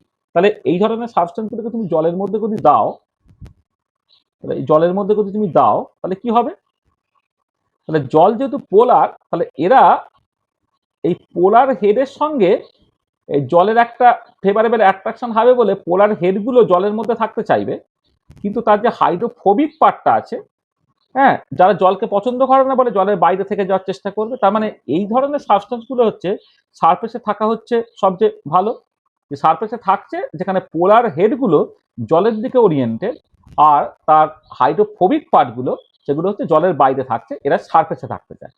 তো যদি সারফেসে থাকতে চায় তাহলে সারফেস এক্সেস কনসেন্ট্রেশন এদের ক্ষেত্রে পজিটিভ হবে, এবং সেটা স্মল পজিটিভ হয়। তখন এই গিভস অ্যাডজসন আইকোথাম থেকে গামা টু যদি পজিটিভ হয় তাহলে d gamma by dc two হচ্ছে নেগেটিভ হয়ে গেল, অর্থাৎ এর ক্ষেত্রে surface tension decreases with increase in concentration. এবং এই সিচুয়েশনটা হচ্ছে তুমি এই সেকেন্ড সিচুয়েশনটা তুমি দেখতে পেলে। হ্যাঁ, এই যে পরের যে সিচুয়েশনটা বলেছি টাইপ টু, সেক্ষেত্রে সারফেস টেনশনটা ডিক্রিজ করছে এবং স্লোলি ডিক্রিজ করছে। আচ্ছা, থার্ড হচ্ছে সল্টস অফ কার্বক্সিলিক অ্যাসিড বা sulphonic acid. Salts of carboxylic অ্যাসিডকে বলা হয় সোপস, আর সল্টস অফ মানে সালফোনিক অ্যাসিডকে বলা হয় ডিটারজেন্টস। এই ধরনের সাবস্টেন্স যখন তুমি অ্যাড করবে তাদের ক্ষেত্রে কি হয় না, এদের আয়নিক হেড থাকে। মানে এই ধরনের সিচুয়েশন হচ্ছে হেডটা হচ্ছে ইউজুয়ালি আয়নিক, আর একটা বেশ লম্বা একটা হাইড্রোফোবিক পার্ট থাকে। তাহলে এদের ক্ষেত্রে সারফেস এক্সেস কনসেন্ট্রেশন শুধু পজিটিভ না, অনেক অনেক পজিটিভ। তো অনেক অনেক যদি পজিটিভ হয় তাহলে d gamma by d c টুটা হচ্ছে মাঝ নেগেটিভ। তাহলে এর ক্ষেত্রে gamma rapidly decreases with increase in concentration. তাহলে এদের ক্ষেত্রে সারফেস টেনশনটা ভীষণ র্যাপিডলি ডিক্রিজ করে। এদেরকে বলে সারফেস অ্যাক্টিভ এজেন্ট বা সারফ্যাক্টর। এদেরকে বলে সারফেস অ্যাক্টিভ এজেন্ট বা সারফ্যাক্টর। ঠিক আছে, তাহলে এদের ক্ষেত্রে এই সিচুয়েশনটা ঘটছে যে ভীষণ কুইকলি সারফেস টেনশনটা তোমার কমছে। এইটা ঠিক আছে। আচ্ছা, এবারে হচ্ছে তোমার যে ধরো এমন সিচুয়েশন হলো তুমি এই সারফেক্টর মলিকুলগুলো যখন অ্যাড করছো একটা সময়ের পরে সারফেসটা পুরো ভর্তি হয়ে গেল। সারফেসটা যদি ভর্তি হয়ে যায় তখন তার সারফেস এক্সেস কনসেন্ট্রেশন আর ফার্দার পজিটিভ হতে পারছে না। তখন কি হবে না, তখন যেটা হচ্ছে সারফেস টেনশনটা কনস্ট্যান্ট হয়ে যাবে। তখন তাকে বলা হয় ক্রিটিক্যাল, সরি মানে মানে আগে জিনিসটা বলি যে যেটা হচ্ছে যখন সারফেসটা পুরো ভর্তি হয়ে গেল তখন সারফেসের মলিকুলটা যাওয়ার জায়গা নেই বলে সে কি করছে, বাল্কে আসতে বাধ্য হচ্ছে। ধর এই বাল্কে এলো, ঠিক আছে। এবার বাল্কে যখন আসবে জল তো একে পছন্দ করছে না মানে এর যে হাইড্রোফোবিক পার্টটা আছে সে জলের মধ্যে থেকে তার জলের হাইড্রোজেন বন্ডিং গুলোকে ভেঙে দেবে বলে এ সেটা পছন্দ করছে না। সেই জন্য কি করবে, এই যে সারফ্যাক্টর মলিকুলগুলোকে জল একটা সলভেন্ট কেজ তৈরি করলো। মানে সলভেন্ট কেজ মানে হচ্ছে ওয়াটার মলিকুলগুলো তারা স্ট্রং হাইড্রোজেন বন্ডিং করে একটা খাঁচার মতো তৈরি করছে, তার মধ্যে হচ্ছে এই মলিকুলগুলোকে ঢুকিয়ে দিচ্ছে করে এই ইন্ডিভিজুয়াল মলিকুলগুলো তারা সলভেন্ট কেজের মধ্যে রইল। আচ্ছা, এবারে এই ইন্ডিভিজুয়াল মলিকুলগুলোকে সলভেন্ট কেজের মধ্যে রাখতে গেলে অনেক বেশি ওয়াটার মলিকুলকে অর্গানাইজ হতে হচ্ছে। হ্যাঁ, এবারে যখন এই কনসেন্ট্রেশনটা সাফিসিয়েন্টলি বেশি হয়ে গেল তারা একটা ভালো কাজ করলো, সেটা কি না একটা বড় সলভেন্ট কেজ তৈরি করে সমস্ত মলিকুলগুলোকে একসাথে সেই কেজের মধ্যে ঢুকিয়ে দিল, করে একটা এগ্রিগেট তৈরি হলো। এই এগ্রিগেট যেটা তৈরি হলো তাকে বলা হয় মাইসেলি বলা হলো। ঠিক আছে, তাহলে মাইসেলি যখন তৈরি হচ্ছে তখন দেখো একটা এগ্রিগেশন তৈরি হচ্ছে, এটা some kind of aggregate polymer, যেখানে এই পোলার হেডগুলো সেটা হচ্ছে বাইরের দিকে এক্সপোজ, কারণ বাইরে যেহেতু পোলার ওয়াটার আছে, ওয়াটার মলিকুল আছে, তাহলে পোলার হেডগুলো বাইরের দিকে এক্সপোজ হলে একটা ফেভারেবল অ্যাট্রাকশন পাবে, আর হাইড্রোফোবিক পার্টগুলো হচ্ছে সেন্টারের দিকে ওরিয়েন্টেড। এইটা তাহলে এই যেটা তৈরি হলো সেটা হচ্ছে মাইসেলি, এবং যে কনসেন্ট্রেশন এই মাইসেলিটা তৈরি হচ্ছে তাকে বলে ক্রিটিক্যাল মাইসেলি কনসেন্ট্রেশন। মানে যখন কনসেন্ট্রেশনটা তোমার ওই তোমার একটা threshold concentration at which micellization start, একে বলে critical micelle concentration. Critical micelle concentration যখন আসবে তখন কি হচ্ছে দেখো, সারফেস টেনশনটা এই যে আমি যেটা বলছিলাম এইরকম ভাবে প্রথমে কম ছিল, কমতে কমতে কমতে কমতে কমতে কমতে এক সময় পরে কি হচ্ছে, এক সময় পরে দেখো এটা মোরাললেস তোমার কনস্ট্যান্ট হয়ে যাওয়ার চেষ্টা করছে। এটা দেখো এটা এটা এটা প্রথমে এই যে র্যাপিডলি কম ছিল, র্যাপিডলি কমতে কমতে কমতে কমতে একটা সময় পরে দেখো সেটা মোরাললেস তোমার, এটা দেখো মোরাললেস তোমার কনস্ট্যান্ট হয়ে যাবে। তো যেটা এই ছবিতে অত ভালো করে বোঝা যাচ্ছিল না, ছবিটা একটু ভালো করে আঁকা উচিত ছিল। এইটা এইরকম ভাবে র্যাপিডলি কমছে, র্যাপিডলি কমতে কমতে কমতে কমতে এক সময় পরে এটা তোমার কনস্ট্যান্ট হয়ে যাচ্ছে। এটা এইভাবে আঁকা উচিত ছিল।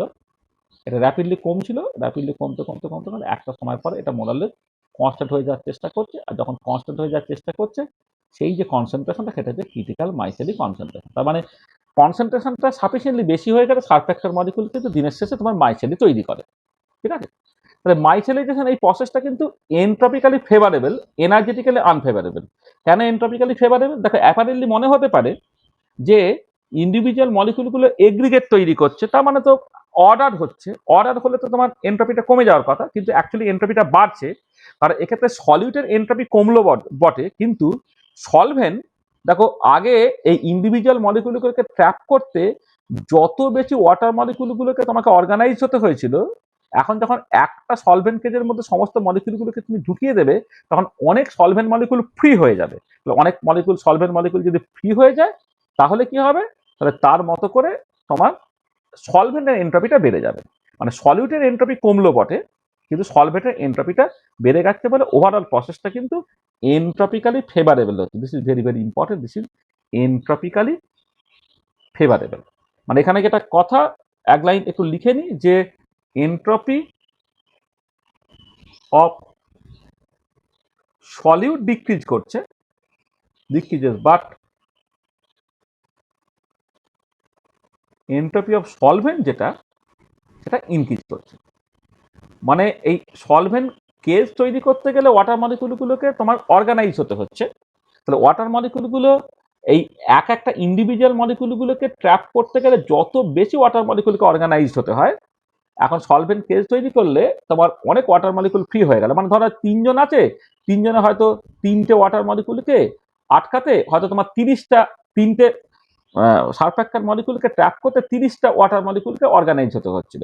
এখন দেখা যাচ্ছে 15টা ওয়াটার মলিকুল দিয়ে যে সলভেন্ট কেসটা তৈরি করে সেখানে তুমি 3 জনকে ঢুকিয়ে দিতে পারলে, তাহলে 15টা ওয়াটার মলিকুল তোমার ফ্রি হয়ে গেল। এবার ওয়াটার মলিকুল যখন সলভেন্ট কেস তৈরি করে সে অর্ডার অবস্থায় থাকে।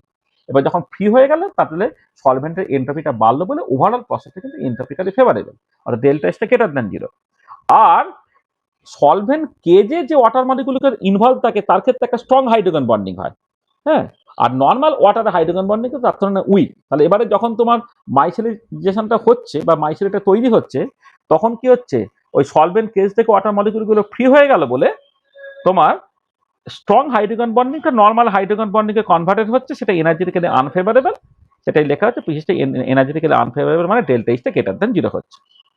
আর এবারে দেখো ডেল্টা যেটাতে ডেল্টা এইচ মাইনাস কি ডেল্টা যেটা লেস দ্যান 0, এটা কখন হবে না, প্রসেসটা কিন্তু এন্ট্রপিক্যালি ফেভারেবল, সেটা হাই টেম্পারেচারে হবে। তা টেম্পারেচার যদি কম হয়ে যায় তাহলে কি হবে, টেম্পারেচার যদি একটা সার্টেন টেম্পারেচার কম হয়ে যায় তাহলে মাইসেলাইজেশন তৈরি হবে না, সেই টেম্পারেচারটাকে বলে ক্র্যাফট টেম্পারেচার। সেই টেম্পারেচারটাকে বলে তোমার ক্র্যাফট টেম্পারেচার বলা হচ্ছে এইটা, ঠিক আছে। তাহলে তাহলে একটা কনসেন্ট্রেশন যার উপরে গেলে মাইসেলি তৈরি হয় সেটা ক্রিটিক্যাল মাইসেলি কনসেন্ট্রেশন। একটা টেম্পারেচার যার নিচে নামলে তবে তোমার হচ্ছে একটা পার্টিকুলার টেম্পারেচার, যদি টেম্পারেচারটা তার থেকে নিচে নামে তাহলে তোমার আর মাইসেলি তৈরি হবে না, তাকে বলা হয় ক্র্যাপ টেম্পারেচার। টেম্পারেচার একটা ক্র্যাপ টেম্পারেচার থেকে উপরে হতে হবে, আর ক্রিটিক্যাল মাইসেলিক কনসেন্ট্রেশনটাও হচ্ছে তোমার ওই মানে মানে কনসেন্ট্রেশনটা ক্রিটিক্যাল মাইসেলিক কনসেন্ট্রেশন উপরে হতে হবে, তবেই তোমার মাইসেলিটা তৈরি হবে। আচ্ছা, এবারে যখন মাইসেলাইজেশনটা তৈরি হচ্ছে তখন না এই বিভিন্ন রকমের ফিজিক্যাল প্রপার্টিগুলোর চেঞ্জগুলো বেশ স্ট্রাইকিং, দেখার মতো। এটা নেটে 1 বছর কোশ্চেন পড়েছে যে যেমন ধরো সারফেস টেন্সারটা গ্র্যাজুয়ালি কমতে কমতে যখন ক্রিটিক্যাল মাইসেলি কনসেন্ট্রেশন এলো, এইটা হচ্ছে সিএমসির জায়গাটা আর কি। মানে সিএমসিটা ঠিক একটা ফিক্সড কনসেন্ট্রেশন না, কিন্তু একটা ছোট কনসেন্ট্রেশন রেঞ্জ। তাকে সারফেস টেনশনটা দেখো কমতে কমতে হঠাৎ করে কনস্ট্যান্ট হয়ে গেল। আর অসমোটিক প্রেসার বা যে কোনো colligative property, osmotic pressure or any colligative properties কি হয় দেখো, এরা তো নাম্বার অফ পার্টিকেলস বাড়ার সাথে সাথে হচ্ছে কলিগেটিভ প্রপার্টিজ গুলো বাড়ে। তাহলে যখন মাইসেলি তৈরি হয়ে যাচ্ছে তখন তো আর নাম্বার অফ পার্টিকেলসের সংখ্যা বাড়ছে না, কারণ নাম্বার অফ পার্টিকেলস তার এগ্রিগেট তৈরি করছে, মানে তোমার কনসেন্ট্রেশন বাড়ালে কিন্তু নাম্বার অফ পার্টিকেলস বাড়ছে না। মানে পার্টিকেল দিলে কিন্তু পার্টিকেলের মানে ওভারঅল যে কনসেন্ট্রেশন যেটা বা ওভারঅল যে পার্টিকেলের সংখ্যাটা কিন্তু তোমার বাড়ছে না, এগ্রিগেট তৈরি করে ফেলতে বলে তখন অসমোটিক প্রেসার বা এনি আদার কলিগেটিভ প্রপার্টিজ কিন্তু ক্রিটিক্যাল মাইসেলি কনসেন্ট্রেশনের পরে সে কনস্ট্যান্ট হয়ে যেতে চাইবে। আচ্ছা, এবারে যখন মাইসেলি তৈরি হতে চাইলো, দেখো এমনিতে কি হচ্ছে, সারফেস টেনশনটা র্যাপিডলি কমছিল বলেই তো তোমার মানে ডিটারজেন্সি মানে কি, সারফেস টেনশন কমানো মানে বেসিক্যালি ডিটারজেন্সি। ডিটারজেন্ট কাজ করে কি করে, সারফেস টেনশন কমিয়ে দেয়, সেই জন্য ওই ময়লাগুলো যেগুলো চিটকে থাকে সেগুলো থেকে জাস্ট বেরিয়ে যায়। তাহলে সারফেস টেনশনের রেসিপ্রোকাল হচ্ছে ডিটারজেন্সিটা। তো সারফেস টেনশন কমতে কমতে কমতে কমতে ক্রিটিক্যাল মাইসেলি কনসেন্ট্রেশন একটা কনস্ট্যান্ট হয়ে গেল, তো ডিটারজেন্সিটা বাড়তে বাড়তে বাড়তে বাড়তে ক্রিটিক্যাল মাইসেলি কনসেন্ট্রেশন সেটা কিন্তু কনস্ট্যান্ট হয়ে গেল। আচ্ছা, মোলার কন্ডাক্টিভিটি যদি তুমি দেখো, মোলার কন্ডাক্টিভিটি সেটা হচ্ছে তোমার দেখো এই প্রথমে যা ছিল ক্রিটিক্যাল মাইসেলি কনসেন্ট্রেশনের পরে হচ্ছে সেটা মোলারলেস, মানে এটা প্রথম বাড়ছিল, বেড়ে গিয়ে সেটা তোমার কনস্ট্যান্ট হয়ে যাচ্ছে, ইত্যাদি ইত্যাদি।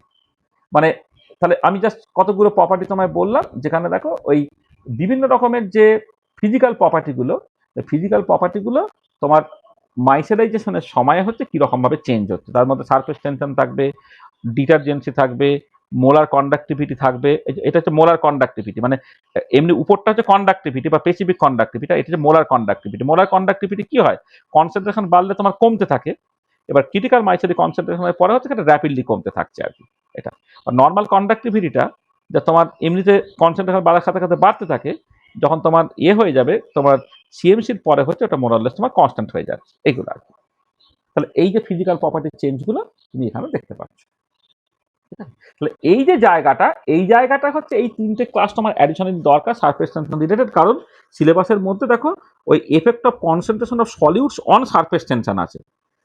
হ্যাঁ, তাহলে দেখো সারফেস টেনশন রিলেটেড যে পার্টটা আমরা আলোচনা করে ফেললাম, মানে আমি যে সিলেবাসটার কথা তোমায় বলেছিলাম, সিলেবাসটা আমি যদি আরেকবার রিড আউট করি, এটা এরকম যে physical properties of liquid, vapour pressure, surface tension and coefficient of viscosity and their application, effect of concentration of solute on surface tension and viscosity, effect of temperature and viscosity of liquid।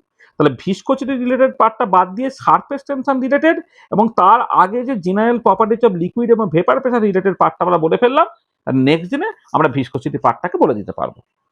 ঠিক আছে, তাহলে এই হচ্ছে আজকে যে জিনিসটা আমি actually বলতে চেয়েছিলাম। ঠিক আছে, তো দেখো তাহলে যা কথাগুলো বলেছি সেটা কারো কিছু অসুবিধা হচ্ছে কিনা আমায় বলে নাও। হ্যাঁ, এটা কিন্তু খুব ভালো করে করবে এগুলো, যেহেতু সিলেবাসে আগে কিন্তু লিকুইড স্টেট ছিল না, লিকুইড স্টেটগুলো ঢুকেছে এবং সেখান থেকে তুমি খুব অল্প কোশ্চেনই আসবে, একটা দুটো কোশ্চেনই আসবে, কিন্তু সেটা কেন কোনো কারণে মিস না হয়। এখন তো বুঝতে পারছো মার্কস তো অনেক বেশি উঠছে, তোমার কোথাও কোনো কোশ্চেন মিস করা যাবে না। ঠিক আছে, হ্যাঁ, এটা একটুখানি তোমাদের ঠিক করে দেখতে হবে। হুম।